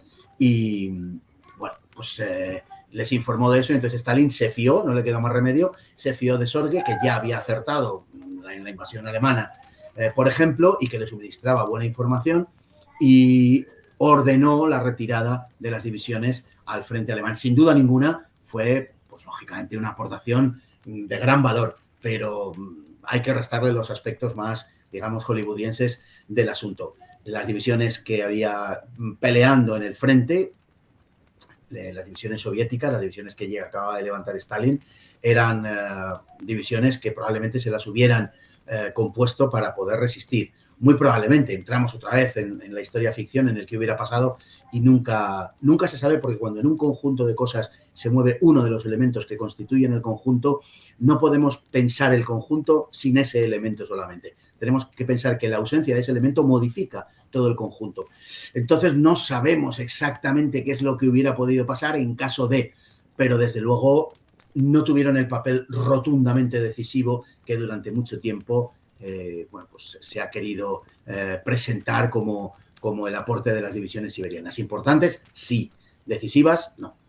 Sí, totalmente de acuerdo. Pues vamos ahora a avanzar allá, bueno, ya los alemanes, nos hemos quedado por ahí, ya han embolsado a casi, bueno, más de 600.000 soviéticos, cuanto menos, en estas dos bolsas.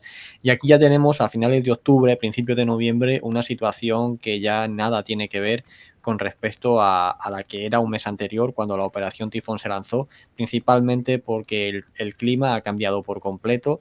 Ya pues se han visto las verdaderas dificultades, ¿no?, que tiene o que va a tener el ejército alemán a partir de ahora a nivel logístico y a nivel también de mantener a sus tropas, pues digamos, enteras, sin que causen bajas por motivos ambientales, ¿no? Ya sea que mueran por agotamiento directamente cruzando un barrizal o ya por congelación, que ya se empiezan a registrar bajas por congelación a partir de estas fechas. Entonces, pese a todas estas dificultades que ya se ha visto, ¿cómo valoras tú que todavía continuasen avanzando pese a lo mermado que estaban para completar pues una operación a todas luces prácticamente imposibles, en el que además no se centraron en Moscú, sino que fueron incluso abriéndose, ¿no?, alrededor de Moscú para embolsar Moscú, no en un cerco pequeño, sino en un cerco amplio, para, no sé, para darle aún mayor dificultad, ¿no?, a lo que ya tenían de por sí. Pues sí, la verdad es que digamos que fueron momentos de una enorme tensión por los dos lados, como es natural. Pese a que no hubiera supuesto el final de la guerra, los alemanes tenían un acicate evidente en la conquista de Moscú, porque pese a todo, pese a que se pudieran volar los edificios y pese a que se pudiera quemar la ciudad, aún así suponía un refugio del que estaban muy necesitados ante el terrible frío que estaban padeciendo, ¿no? Eso por un lado. De manera que, bueno, hay que decir que los habitantes de Moscú también, pues probablemente habría algunos que esperaban o que iban a coger con esperanza a los alemanes, como en otras zonas de la Unión Soviética e incluso de la propia Rusia, no solamente de las regiones periféricas, sino también incluso de la propia Rusia, por un lado, y había por los que lo esperaban con auténtico terror, ¿no? Hubo hay una anécdota, ¿no?, de aquellos días en donde por todo Moscú se habían puesto altavoces, como por todas las ciudades de la Unión Soviética en la medida de lo posible, se ponían altavoces para poder dictar las órdenes y que la población las cumpliera, etcétera, ¿no? Bueno, pues dando el parte de la mañana, de pronto unas fanfarrias militares interrumpieron la emisión de la radiodifusión soviética para emitir a través de la radio y por tanto de los altavoces y por tanto de todo Moscú, emitir una canción que los moscovitas no conocían, pero que, en fin, no era rusa seguro y no les sonaba de nada. Y es que los alemanes habían intervenido esas comunicaciones y estaban estaban metiendo en la radiodifusión soviética nada menos que el Horst Wessel Lied. Y de repente sonó por las calles de Moscú y aquello, lógicamente, sobrecogió a los moscovitas porque les llenó de pánico, ¿no? Dijeron, están aquí. Si pueden hacer esto, es que están aquí, ¿no? Entonces, lo que sucedió en aquellos días de verdadero pánico, donde fue el segundo gran pánico, los días de finales de noviembre, el cruce del canal Volga-Moscú, como bien decías, ¿no?, por Yakroma, como bien decías, bastante relativamente lejos de Moscú, estaba como unos 50 kilómetros aproximadamente, o 60 kilómetros al norte de Moscú, que se produce el 27 de noviembre y que acercó todavía más en los días siguientes a los alemanes a la capital. El 240 Regimiento de Infantería y el 52 Antiaéreo alcanzaron la estación de Kryukovo, que estaba a 22 kilómetros de Moscú, a 22 kilómetros de las afueras de Moscú, es decir, que estaban verdaderamente encima mismo de la capital. De hecho, era el final de la red de cercanías de la capital y no terminó ahí, porque unos días más tarde la 35ª División de Infantería de la Wehrmacht avanzó por el sur hacia Moscú y llegó a 16 kilómetros de las afueras de Moscú, a 25 del Kremlin. O sea, es que estaban prácticamente en el mismo Moscú, ¿no? Recordemos también el caso del Regimiento Deutschland, de la segunda División SS das Reich, que alcanzó la terminal del sistema de trolebuses a 17 kilómetros de Moscú. Es decir, se van acercando de una manera ya muy, muy, muy palpable encima mismo de la capital. Se oía el cañoneo, por supuesto, desde la capital, ¿no? O sea que un poquito después, el 3 de diciembre, la 87 División de Infantería está a 20 kilómetros en un bosque muy característico de las afueras de Moscú, donde se juntan el Istra y el Moscova. Hay, pues, en medio de un gran bosque que es tomado por los alemanes, por la 87 División, y desde el que los oficiales alemanes ven las cúpulas de San Basilio y del Kremlin, es decir, ese iconos prismáticos, ¿no? Esa imagen de que los alemanes lo vieron, parece ser que es verdad. Curiosamente, la División 87 era la misma división que entró en París, en primer lugar, en junio de 1940, el 14 de junio, ¿no?, cuando entraron los alemanes en París. Es la misma división. Ahora no entrarían en la capital soviética, y desde luego tampoco Moscú era París, ni aquellos días eran los primaverales días del año anterior en Francia, ¿no? Hay una anécdota, un caso incluso de un soldado alemán, un motorista, que parece que llegó a entrar en Moscú. Por lo menos eso se cuenta en Moscú y eso cuentan incluso los guías turísticos de Moscú y la gente mayor a la que le interesan, pues, la historia de su ciudad, ¿no? Que un soldado alemán entró a través del frente, se filtró, digamos, un motorista, y llegó hasta la estación de Bielorrusia, que efectivamente está al noroeste de Moscú, donde le mató la NKVD a tiros, ¿no? Bueno, se cuenta esta historia, todavía hoy se cuenta esta historia en Moscú. No sé hasta qué punto será verdad, será una leyenda, pero es plausible, es decir, es posible que hubiera podido suceder, porque los alemanes estaban muy cerca, y que alguna unidad, que algún soldado se perdiera o lo hiciera a propósito, vaya usted a saber, y entrara en Moscú, pues no cabe negarlo, es decir, cabe esa posibilidad. En cualquier caso, estuvieron muy, muy, muy, muy cerca, vieron el Kremlin con los prismáticos, seguramente es cierto, esa imagen que tantas veces se ha contado. Y bueno, ¿por qué no entraron en la ciudad y qué sucedió? Bueno, pues básicamente porque estaban extenuados, porque ya no tenían más fuerzas, es decir, ese fue el canto del cisne, hasta ahí llegaron, fueron a morir en la orilla, ¿no?, que se dice a veces. Pues pues eso es exactamente lo que pasó. Fue un empuje en torno sobre todo al noroeste de Moscú, es donde más cerca estuvieron de la capital.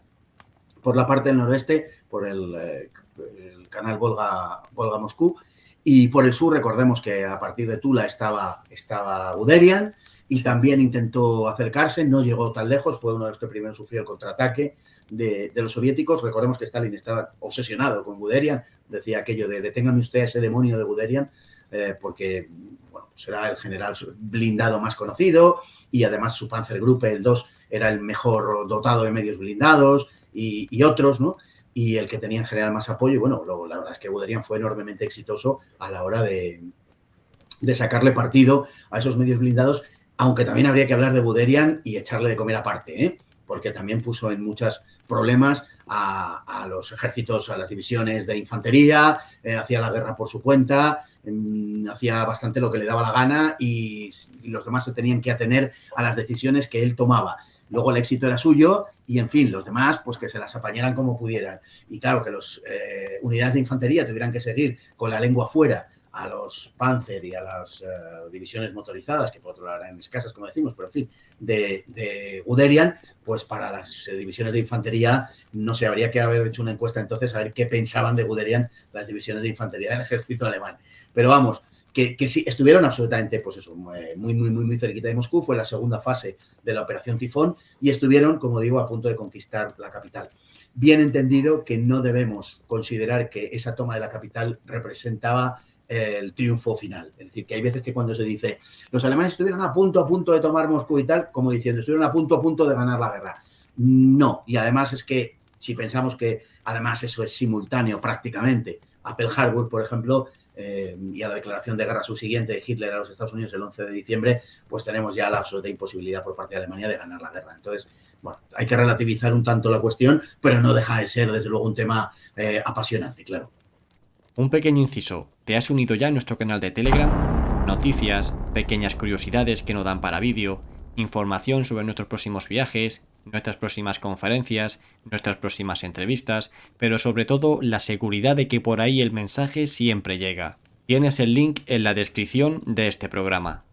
No, y que además, si estas divisiones, ¿no? Si estas unidades que han nombrado muy exhaustas hubieran entrado en Moscú propiamente dicho, también se podría especular, ¿no? En si una ciudad como Moscú hubiera pasado un poco como en Berlín, ¿no? La capacidad que al final todo el mundo se hubiese atrincherado en edificios, las unidades internas y demás, y no hubiese sido una toma de un día o de dos, pero es que no estamos hablando de que los alemanes hubieran podido tomar Moscú con un ejército rojo ya derrotado, porque el ejército rojo estaba lejos de ser derrotado y lo va a demostrar el 5 de diciembre lanzándose una contraofensiva que no solo fue en Moscú, fue prácticamente desde Leningrado, que también le afectó a la División Azul, hasta la zona de Rostov, que precisamente Rundstedt se había tenido que retirar un poquito antes, a finales de noviembre, o sea que fue una contraofensiva general.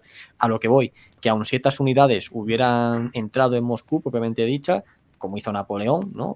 Salvando las distancias, al final tampoco hubiera servido de nada porque hubieran quedado rodeados, porque el ejército rojo estaba preparado para lanzar un contraataque de una gran envergadura, que es lo que hizo el 5 de diciembre.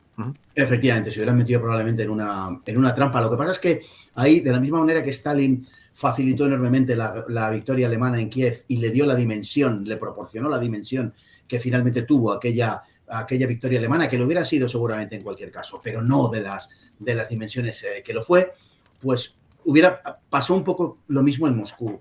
Stalin se equivocó al valorar la situación alemana y, en consecuencia, plantear una ofensiva en todo el frente.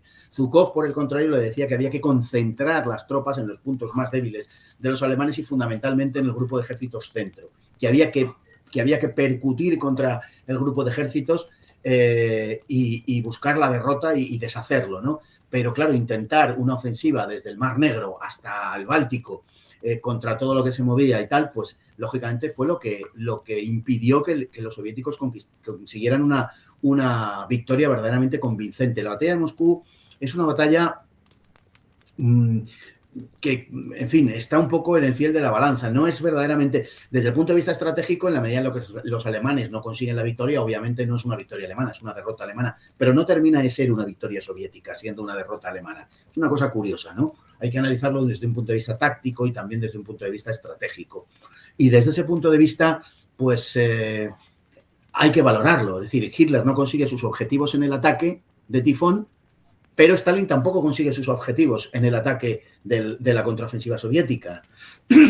Entonces, en cierta manera, es una frustración para los dos, una frustración producida por la excesiva ambición de Stalin, que a comienzos de enero del 42 decide que esa ofensiva que ha tenido lugar de una manera al principio inconexa, porque la ofensiva estaba planeada hasta cierto punto, es decir, era percibir que los alemanes estaban debilitados y era el momento de atacarlos. Se habían extendido demasiado la vanguardia, sobre todo Panzer, y era el momento de acabar con ellos y tal. Ciertamente, pero no hasta el punto en que luego resultó. Eran una serie de operaciones, no vamos a decir locales, pero sí de frentes, que se acabó transformando en una ofensiva generalizada porque se le despertó el apetito a Stalin. Y ese despertarle el apetito a comienzos de enero fue lo que condujo a que no se lograra ninguna victoria decisiva en ningún sitio, por intentar conseguir la victoria en todas partes. Era Clausewitz el que decía que el que lo defiende todo no defiende nada. Bueno, pues el que ataca en todas partes tampoco, probablemente, salvo que tenga una superioridad asegurada, tampoco ataca en ningún sitio por lo que se ve. Y no logró una victoria demasiado convincente. Estuvo mal dirigida la ofensiva. Se empecinaron en atacar, en asaltar posiciones fuertes del enemigo, lo cual era un error. Además, tengamos en cuenta que en este caso la climatología les perjudicó porque la capa de nieve pasaba con frecuencia del metro de nieve, costaba mucho moverse y eso ahora perjudicó la movilidad del Ejército Rojo, como es natural, la movilidad del atacante, ¿no? Además, los soviéticos hay que decir que iban muy justos de tanques, probablemente no pasaban de 800, quizá 900. Iban un poquito mejor de aviación, pero Zhukov le pide tanques a Stalin y Stalin le dice que no le puede mandar ninguno más, sencillamente porque no hay, ¿no? El Ejército Rojo sumó aproximadamente pues, en torno a 1.100.000 hombres para esta contraofensiva, una fuerza, como digo, de en torno a 800, 900 carros de combate. La cifra oficial soviética son 775, pero parece que era superior. También hay que decir que no todos, ni muchísimo menos, eran T-34 y KV, que todavía están operativos los T-26, etcétera. Hay, además, en torno a unos casi 300 tanques británicos que han llegado con préstamo y arriendo, ¿no?, por parte de los aliados, que también jugaron tuvieron su importancia en la batalla de Moscú. Esto se ha silenciado por razones lógicamente propagandísticas durante décadas, pero es verdad que tuvieron su importancia cuando nos estamos moviendo en cifras en torno a 800, 900 carros de combate. Bueno, pues casi una tercera parte, una cuarta parte, sin pillarnos los dedos, podemos decir que eran tanques británicos, es decir, que bueno, que tuvieron lógicamente su impacto, ¿no? Realmente los alemanes enfrente, cuando se produce la contraofensiva, teóricamente tienen en torno a 940, 950 Panzer y en realidad operativos de verdad, podía haber 500, como mucho. Y mientras que sabemos, por ejemplo, que aunque dan cifras de 775 carros, sabemos que el frente de Zhukov llegó a disponer de más de 1.050 carros, solo, ¿de acuerdo? Entonces, bueno, las cifras hay que relativizarlas y los soviéticos las han disminuido mucho por razón de realzar su victoria, ¿no? Por querer darle pues, un brillo mayor a su victoria. No digo que no sea legítimo ni entro en esas cosas, pero sí digo que probablemente está pues hasta cierto punto falsificado. Sí es verdad, aunque ellos lo han negado, que los soviéticos tenían una proporción en torno de 2-1, verdaderamente en los lugares en los que atacaron, que disponían de unos 7.500 o quizá un poco más cañones y morteros y de unos aproximadamente 1.000 aviones, por lo que la ventaja sobre la Luftwaffe era bastante notable. Y en realidad, como digo, seguramente las cifras eran mayores. El problema fue que los ataques soviéticos en general eran descoordinados, que sufrían una cantidad de bajas verdaderamente innecesarias todavía a esas alturas, y que fue justamente aquí, en la batalla de Moscú, donde los soviéticos empezaron a entender la necesidad de economizar bajas, ¿no? Aunque los objetivos desmedidos de Stalin, pues lógicamente tendían a que esas bajas aumentasen, ¿no? No se condujeron con una gran, digamos, habilidad los soviéticos, tampoco fue exactamente una victoria por aplastamiento o algo así. No le resto méritos a la operatividad del Ejército Rojo, pero todavía se conducían con mucho primitivismo, estaban aprendiendo. Todavía en 1942 tendrían mucho que aprender y en 1943 luego conseguirían maniobras ciertamente muy brillantes, ¿no? Pero en esa época todavía actuaban con un enorme primitivismo y la ofensiva soviética, en términos generales, tuvo ese ese primitivismo que sí que aprovechó hasta cierto punto, pero no en ningún caso en la medida en la que podía haberlo hecho, la debilidad alemana en aquellos momentos, que además no esperaban la contraofensiva. Ahí sí que hubo un verdadero factor sorpresa, porque esperaban que los soviéticos estaban exhaustos con la lengua afuera, y fue una verdadera sorpresa que el ejército soviético contraatacara con la ferocidad con la que lo hizo. Ahora, repito, que el número de bajas fue enorme y fue desproporcionado, y todavía estaban los soviéticos en una fase primaria y en una fase de aprendizaje, y les quedaba un largo camino por delante. Sí, creo que fue el coronel alemán von Luck, que dijo una frase así como que si los rusos hubieran si los rusos hubieran usado a sus divisiones blindadas como los alemanes la hacían, hubieran perdido la guerra ya en el 41, ¿no? Se puede Seguro. extrapolar esta frase a lo que estás comentando de que si los soviéticos en ese año del 41 finales se hubieran comportado como los alemanes o con la maestría alemana, probablemente hubieran aprovechado todas las debilidades de los alemanes y le hubieran dado una derrota muy importante en Moscú y en los alrededores. Que de hecho la siguiente pregunta que te quería comentar, ¿cómo consideras tú que los alemanes son capaces de aguantar este golpe? Que sí, vale, les va a hacer retroceder 150, 200 kilómetros, en algún sitio un pelín más, en otros no, en otros se van a quedar ahí, como en Razé, por ejemplo, muy pocos kilómetros de Moscú, pero ¿cómo consideras tú que los alemanes son capaces de encajar, este golpe?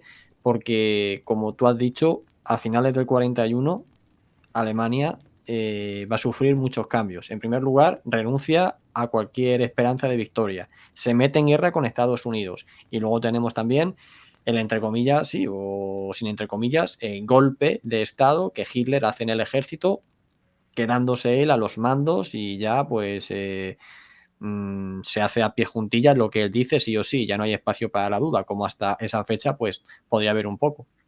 Efectivamente, diciembre del 41 es quizá el mes decisivo de la guerra.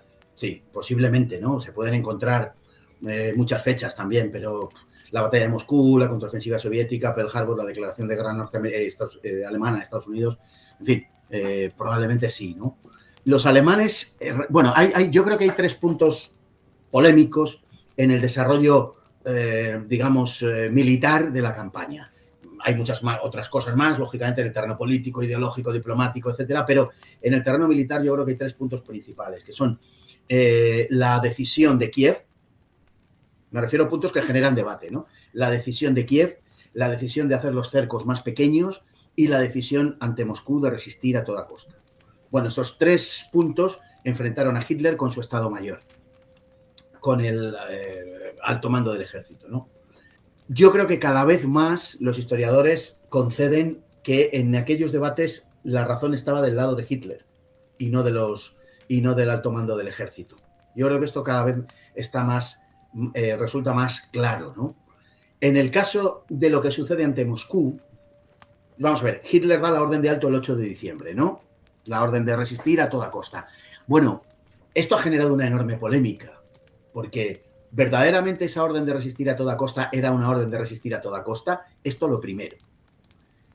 Se ha tomado como que sí, se ha dado por supuesto como que sí. De hecho, uno de los que más inciden en eso es David Stahel, por ejemplo, ¿no? Mientras que David Glantz es más, comparte más el punto de vista que acabo de expresar, de que Hitler hizo lo correcto, en fin, Ian Kershaw también, todos los grandes historiadores en este momento están en eso. David Stahel, que tiene por costumbre llevar la contraria siempre, lo cual me parece estupendo, no lo censuro, ni muchísimo menos, pero es verdad que se ha especializado un poco en ¿qué cree la gente en general esto? Bueno, pues yo voy a decir lo contrario, ¿no? Y lo que pensaban que era una victoria lo cuento como una derrota, y lo que pensaba que era una derrota lo cuento como una victoria. Es curioso, pero es así. A David Stahel hay que leerlo. Maneja una documentación abrumadora, es un conocedor exhaustivo del Frente del Este, y bueno, yo creo que quien quiera hablar de esto y no haya leído a David Glantz y a David Stahel, por lo menos, pues, en fin, va a tener muchos problemas para mantenerse en pie, ¿no? Pero claro, pretender determinadas cosas, pues ya es rizar el rizo. Vamos a ver. Es verdad que Hitler da la orden de mantenerse, pero Hitler, esa orden, digamos que no pretende ser una orden absolutamente estricta. De hecho, David Stahel, en el libro sobre la batalla de Moscú, pretende que es así y a la vez él mismo proporciona un sinfín de ejemplos en los cuales Hitler permite retiradas. Las dos cosas a la vez. Es una cosa un poco curiosa por parte del señor Stael. Lo que sucede es que, sin duda ninguna, hay una parte de los generales que quieren retirarse. Con buen criterio, al no haber defensas preparadas, estaba la línea Königsberg, pero estaba apenas en mantillas, no servía. Luego se retiraron a la línea, pero tuvo que pasar un tiempo. Entonces, Hitler lo que decía era, bien, ¿se quiere usted retirar? ¿Hasta dónde? ¿Es que 100 kilómetros más atrás va a hacer menos frío? ¿Va a haber menos nieve? ¿Va a haber menos hielo? ¿O no quiere usted retirarse 100 kilómetros? ¿Cuánto quiere? ¿500 kilómetros? ¿Quiere usted volver a las fronteras del Reich? ¿Dónde quiere usted parar? Y ante eso los generales no sabían bien qué contestar. Eso en primer lugar. Pero además es que la decisión correcta desde el punto de vista militar y psicológico era mantenerse. Él lidió todo el tiempo con von Kluge, que había pasado del mando del 9º ejército al mando del grupo de ejércitos centro después de que saca a von Bock, no porque Hitler remueva a von Bock, que von Bock compartía la actitud de resistencia. No echa a von Bock por esa razón, sino por motivos de salud de verdad, porque además cuando luego muera salga Rundstedt como jefe del grupo de ejércitos sur y le sustituya von Reichenau y muera von Reichenau en enero del 42, destinará al frente del grupo de ejércitos sur a von Bock, es decir, que no era nada contra von Bock, sino que efectivamente tenía verdaderos problemas de salud, los había tenido antes también, etc. Bueno, está lidiando durante 2-3 meses a diario, varias veces, con Kluge, que está ahí al frente del grupo de ejércitos centro, un poco en el sobreentendimiento de que Hitler siempre va a conminarle a que resista y Kluge siempre, haciendo que obedece las órdenes, pero va a intentar sacarle pues algunas retiradas y algunas rectificaciones de la línea, etcétera, ¿no? Y ese ten con ten funciona. Hitler sabe perfectamente lo que está haciendo Kluge, sabe perfectamente que se están retirando aquí y allá, que hay unidades que se mueven, que retroceden 50 kilómetros, tal. Lo sabe naturalmente que lo sabe perfectamente y no toma medidas contra eso. Entiende que la idea esta de la táctica de misión, es decir, la capacidad que tenía el ejército alemán de moverse sobre el terreno sin pedir órdenes estrictas para hacerlo y tal, sabe que gozan de una independencia sobre el terreno. Y Hitler no terminó con la independencia sobre el terreno de los militares, ni muchísimo menos. Pero sí trataba de que esa fuera la última de las soluciones. Es decir, si a usted no le queda más remedio, puede usted efectivamente, salvo en algún caso muy puntual, autorizó un sinfín de retiradas. Por tanto, no es verdad que Hitler se empecinara absurdamente en el mantenimiento inflexible de un frente estático. Es más, lo que estaba haciendo era una versión no muy diferente de lo que había pasado en la Primera Guerra Mundial de la defensa elástica que los alemanes habían inventado en 1916. Estaba haciendo una versión más o menos de lo que es la defensa elástica. Lógicamente, en ese sobreentendimiento de que Hitler iba a pedirle a sus generales que resistieran en la medida de lo posible, que no cedieran en la medida de lo posible, porque había un riesgo. Y es que había dos riesgos. Uno, que el frente, por ser absolutamente estático e inflexible, si cedía en un punto, cayera todo. Y otro, que por retroceder excesivamente se produjera una desbandada que generase el caos y que terminara el ejército alemán en el grupo de ejércitos centro siendo presa de la persecución soviética. Había que evitar eso, había que evitarlo con una mezcla de dureza y de una cierta flexibilidad, y yo creo que lo que se aplicó con un enorme éxito. Ninguna gran unidad alemana fue ni cercada ni destruida.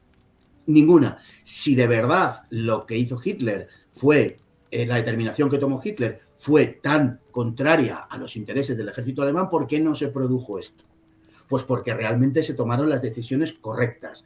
Esa es lo que me parece a mí la realidad y lo que, le parece a una gran cantidad también de historiadores a los que he citado antes, con la excepción de David Stael. El resto de los historiadores coinciden hoy que fue una decisión correcta. Incluso algunos de los generales alemanes, muchos generales alemanes estuvieron de acuerdo en que fue lo correcto, incluso después de la guerra, y hasta algunos que en su momento se habían opuesto a esa decisión de Hitler, después de la guerra reconocieron que había sido la decisión más correcta y más adecuada. Esa defensa en erizo, esa imposibilidad de mantener una línea de frente y, por tanto, tener posiciones, fijas, que resistieran en la medida de lo posible y que hicieran más lento el avance del Ejército Rojo hasta que lo fueran densificando y agotaran al Ejército Rojo. Y eso, en gran medida, sucedió, además, dadas las condiciones que había. Si el Ejército Rojo tenía dificultades para avanzar, la Wehrmacht tenía dificultades también para retroceder. No había prácticamente caminos, hay que entender esto. Es decir, estaba todo cubierto por un manto de nieve absolutamente impracticable por todos los conceptos. Los suministros no llegaban. De hecho, la nieve y el hielo se utilizaban para fortificar los puestos de defensa. Es decir, es que estamos en esto. Las armas no disparaban. Las armas había que untarlas con aceite, que había que sacarlas, había que robarlas de las lámparas de los campesinos soviéticos, que había muy pocas porque los soviéticos habían llevado a cabo la política de tierra quemada y luego los alemanes también a su vez llevaban a cabo la política de tierra quemada, con lo cual sobrevivía muy poco, pero dentro de eso procuraban hacerse con el aceite de las lámparas para pasarlo por los fusiles y que pudieran funcionar. Los motores de los aviones costaba Dios y ayuda que funcionaran. De hecho, en una parte sustancial, el 9º Ejército no pudo beneficiarse del apoyo aéreo hasta que Model les enseñó, cuando fue destinado al 9º Ejército, Walter Model, a mediados de enero, les enseñó la manera en que había que hacer para calentar los motores, etc.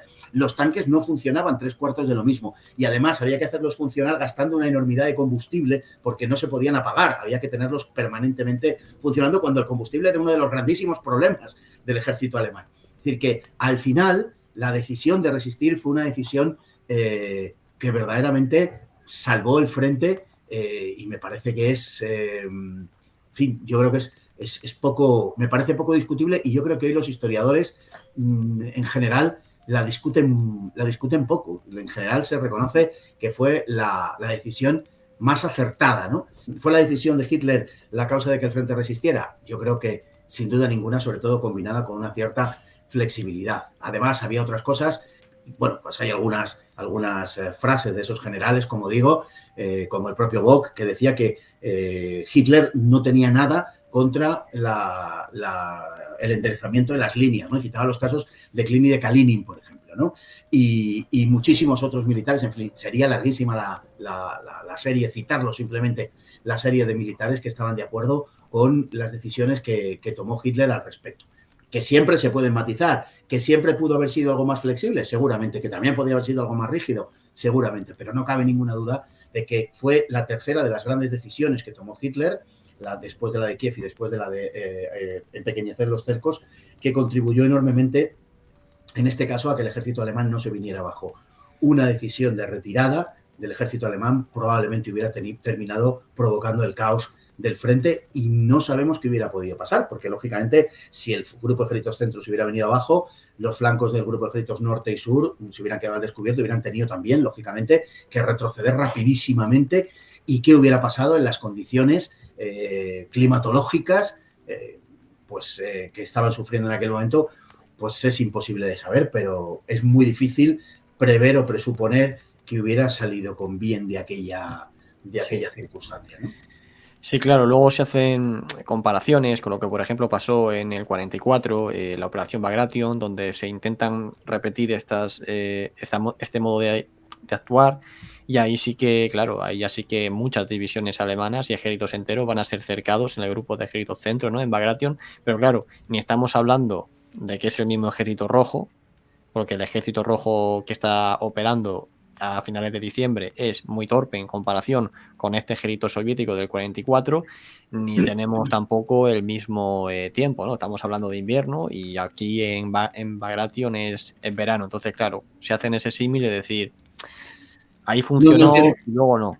Y no tiene comparación y además claro, hay que pensar, por ejemplo, el problema al que nos hemos referido antes, el gran problema logístico. Por entonces las divisiones, los grupos de ejército estaban recibiendo aproximadamente la quinta parte de lo que necesitaban. O sea, pensemos en esto, ¿no? Y cómo hubiera sido alcanzar por parte de los suministros, por parte de la logística, a unas unidades que al no estar en ninguna parte, por decirlo así, que al estar retirándose, hubieran recibido con enorme dificultad alimentos, lógicamente ropa, munición, suministro de armas, cualquier cosa que se nos ocurra, hubiera sido todavía muchísimo más complicado para los alemanes haberlo recibido. Pensemos que en el estado de las carreteras en los que estaba. Además, esa retirada del ejército alemán masiva hubiera producido una imposibilidad de movimiento por parte de los suministros. Es decir, que hubiera sido de verdad probablemente caótico, una retirada sin un objetivo claro, sin unas defensas establecidas, dónde hubieran parado, cómo reconstruir la línea de frente.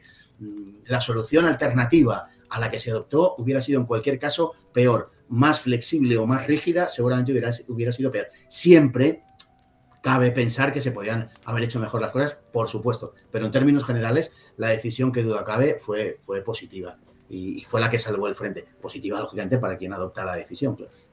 Pues si te parece, ya que hemos finalizado, ¿no?, con lo que es la batalla de Moscú y todo lo que queríamos hablar en relación a la Segunda Guerra Mundial, no sé si te apetece hacer algún tipo de similitud con lo que fue la campaña de Napoleón, ahora aprovechando que se va a estrenar la película esta que bueno, va a ser un pelotazo, ¿no? O al menos así la anuncian, esta nueva película sobre Napoleón. Yo tengo ya varios vídeos preparados analizando pues lo que fue la invasión alemana y lo que fue la invasión de Napoleón. Siempre se tiende a compararlas, ¿no? Pero la verdad que desde mi punto de vista fueron bastante diferentes, ¿no?, en todos los aspectos. No sé qué opinión tienes tú al respecto.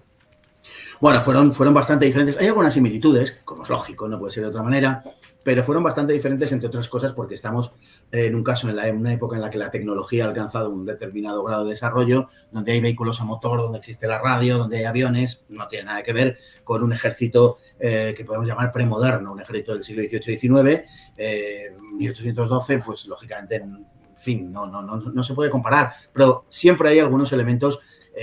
Por ejemplo, pues empezaron casi en las mismas fechas, ¿no? El 22 de junio los alemanes, el 23-24 Napoleón. También había una situación que podemos llamar semejante en cuanto a que los dos dominaban Europa de un modo relativamente parecido, indiscutiblemente de una forma más inteligente Napoleón, pero de un modo parecido en cuanto a la hegemonía que tenían sobre el conjunto del continente. También tenían el mismo enemigo y también visualizaron al mismo enemigo como causa, en parte, en el caso de Napoleón y en muy gran parte en el caso de Hitler, que era Gran Bretaña, es decir, que sí hay cosas verdaderamente parecidas. Los dos contaron con ayuda de otros países, de contingentes de otros países, tanto Hitler como Napoleón. Napoleón tuvo soldados austriacos, prusianos fundamentalmente en sus filas, también italianos, un pequeño contingente español, incluso portugués, etcétera. Tenían sus aliados. Y Hitler pues tuvo también la ayuda de contingentes bastante nutridos en algunos casos, como los rumanos, los eslovacos, los húngaros, etcétera. Luego algunos menores como los croatas, después se incorporaron los italianos en mucho más gran número, los españoles, por supuesto, etcétera. Es decir, que hay algunas similitudes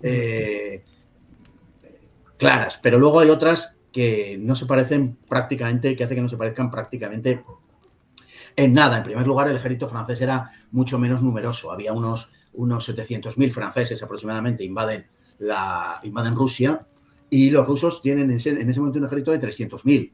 Luego, cuando por las fechas de Moscú ya movilizan 1 millón, pero en ese momento son 300.000. Nada que ver, lógicamente, las cifras con los invasores de 1941 y con los invadidos también de esa misma fecha. Por tanto, ¿no?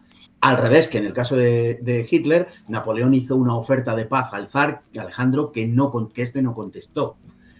También se puede ver, si se quiere, aunque esto es una disimilitud, pero también se puede apreciar un parecido en que, bueno, no hubo una oferta de paz por parte de Hitler, pero es verdad que hubo un intento de sumar a la Unión Soviética, ¿no? En 1940, como hemos dicho, con las conversaciones con Molotov, ¿no? Pero bueno, eso bueno, digamos que hay una cierta distancia entre una cosa y otra.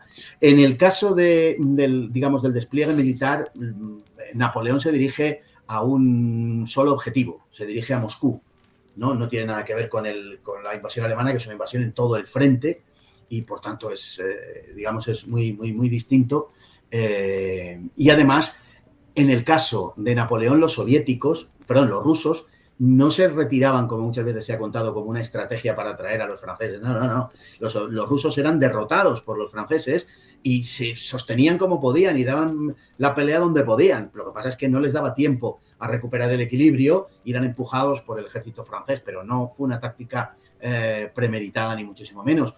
De hecho, cuando los rusos consiguen mantenerse, y establecer un frente razonable, que es en Smolensk y en Borodino, se producen 2 victorias francesas notables. En Smolensk queda la cosa más así, pero bueno, estratégicamente sí que sirvió al propósito francés, y en Borodino la victoria francesa fue bueno, no brutal, pero sí razonablemente contundente, por decirlo así, ¿no? Aunque también tuvo pérdidas Napoleón. Y recordemos que los rusos evacúan en septiembre Moscú. Entra Napoleón en Moscú, Hitler no entra nunca en Moscú, y las fechas además son diferentes. Cuando llega Napoleón todavía es, digamos que son los coletazos del verano, ya es el otoño ruso, pero bueno, no hace ni mucho menos el frío terrible que tuvieron que padecer los alemanes en ese caso, ¿no?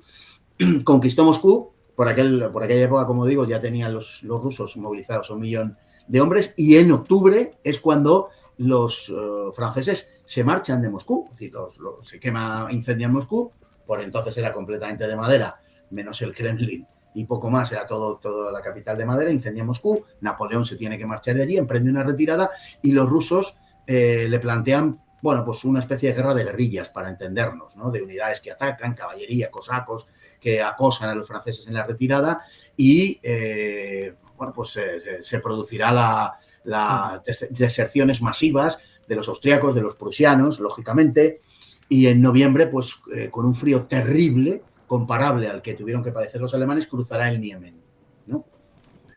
Aprovechan los rusos para derrotar de manera muy, muy convincente, ahora sí, aprovechando la situación, a la parte del ejército francés que todavía no ha cruzado el Niemen, literalmente la aplastan, ¿no? Y es la gran victoria rusa, digamos, frente a Napoleón, hasta el punto de que finalmente, aunque normalmente se compara a los muertos franceses o las bajas francesas con las rusas, y los franceses salen beneficiados porque son unos 300.000 frente a 450.000 o 500.000 de los rusos, pero es que no se han incluido ahí las bajas de sus aliados, las bajas de italianos, de prusianos, de austriacos, etcétera, muchos de los cuales se pasan a los rusos, por cierto, durante la campaña. Pero si sumamos todas las bajas, tienen más bajas, la Grande Armée tiene más bajas que el ejército ruso en conjunto, y eso que bueno, que las bajas son estimables, ¿no? Fue la de Napoleón, no nos olvidemos, una campaña al final de 5 meses, que casi ni llega. La alemana, bueno, pues fue el comienzo de 4 años de guerra, de la guerra más terrible que ha conocido la humanidad. No ha habido otra guerra como la que disputaron los soviéticos y los alemanes. No ha habido una guerra tan brutal, tan cruel, con tan muerte de seres humanos, de población civil. Pensemos que hoy ya se reconoce unas bajas a los soviéticos muertos de 27 millones, es decir, que los soviéticos tuvieron, por cada muerto de los Estados Unidos en la Segunda Guerra Mundial, la Unión Soviética tuvo 55 prácticamente, 1 a 55. Para que nos hagamos una idea de muertos civiles y militares, para que nos hagamos una idea de lo que sucedió allí, ¿no? El 80% de las bajas del ejército alemán y de las unidades del ejército alemán estuvieron en ese frente. Es decir, que no tiene comparación prácticamente con nada, no se daban tregua, era muy frecuente el asesinato de prisioneros. Bueno, no hemos tocado el tema de la muerte masiva de prisioneros soviéticos en manos, porque no podemos tocar todos los temas, claro, en manos de los alemanes, ¿no? Por lo menos 2 millones, y es posible que pase de ahí, además muertos en condiciones verdaderamente horribles, terribles, de hambre, ¿no? No hemos tocado tampoco el tema de la política racial alemana en la Unión Soviética, pues produjo una cantidad también a manos de los Einsatzgruppen. Para el otro programa. Efectivamente. En el que vamos a ver qué va a ser. Tendremos ocasión seguramente de hablar de eso y tal.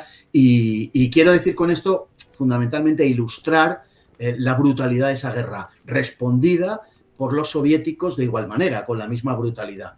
Y muy probablemente, que lógicamente tiene una relación, una brutalidad con la otra, sí, pero muy probablemente los unos se hubieran comportado con la misma brutalidad, aunque los otros no lo hubieran hecho, independientemente que nos refiramos a los alemanes o a los soviéticos. Es decir, antes de que los alemanes, por ejemplo, cometieran los crímenes masivos que cometieron en la Unión Soviética, los rusos ya los estaban también cometiendo con los alemanes. Es decir, que no obedecía a una lógica de respuesta. Cada uno de ellos tenía muy claro que quería aniquilar, que iba a aniquilar al enemigo, y además de formas absolutamente horribles. O sea, fueron frecuentes, por ejemplo, las matanzas en hospitales, tomar un hospital enemigo y asesinar a todos los enfermos que hubiera, pegarle fuego a un hospital, cortar las cabezas del enemigo y por ejemplo, hacer el símbolo de las SS o la esvástica, ¿no?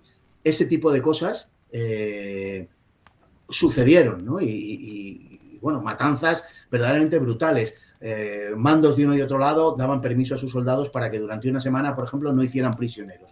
Por tanto, todo aquel que se rendía, fuera individualmente o fuera una unidad de cualquier tipo, era pasado por las armas inmediatamente, normalmente sobre el terreno, sin mayores cuestiones, ¿no? Sin mayores problemas.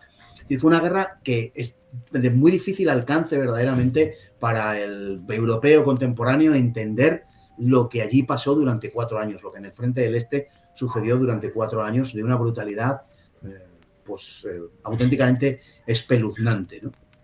Sí, pues yo por dar mi valoración precisamente sobre esta campaña de Napoleón, creo que fue por Luke también, porque me leí su memoria recientemente, quien se tomó a cachondeo, entre comillas, cuando los alemanes invadieron la Unión Soviética, porque haciendo una comparación, ¿no?, con lo de Napoleón, dijo algo así como: parece ser que el camino para derrotar a Gran Bretaña pasa por Moscú, ¿no?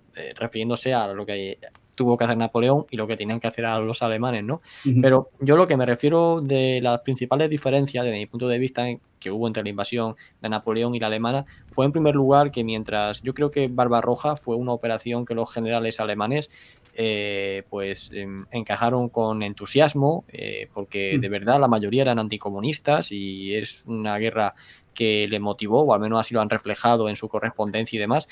Con Napoleón, según comentó el propio Napoleón, no fue lo mismo. Tuvo que lidiar con sus generales que ya estaban cansados de tanta guerra y que de verdad querían disfrutar de todo lo que habían conquistado en Europa y no estar en una guerra y en otra y en otra. Entonces, desde mi punto de vista, yo ahí veo una principal diferencia en cuanto a la moral y a la motivación.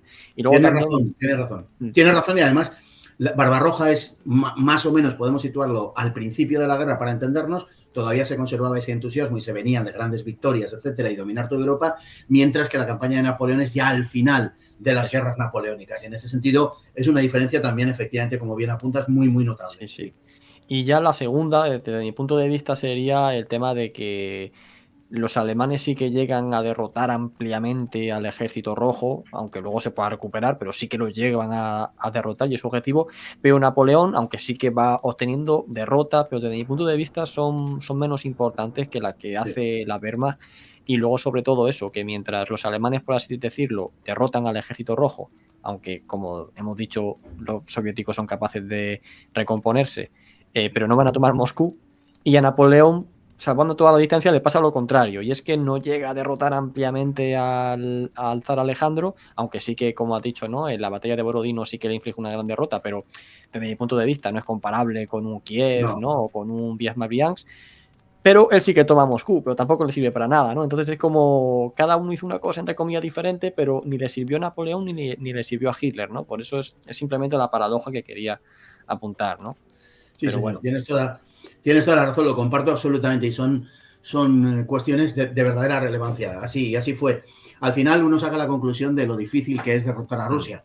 Porque, claro, estamos hablando del país más extenso de la Tierra, estamos hablando de 11.000 kilómetros desde la frontera con Polonia hasta el extremo oriente, hasta la zona que está pegando a Alaska. Es que está pegando a Alaska. Es que se nos olvida a veces, ¿no? Cuando hablamos de la invasión, bueno, hablamos de una locura, es decir, cómo se puede dominar a la Unión Soviética o a Rusia, ¿no? Es inabarcable, es imposible. Si no se quieren rendir, esa guerra no va a acabar nunca. Ninguna guerra va a acabar nunca en Rusia. Si no se quieren rendir, es imposible dominar aquello.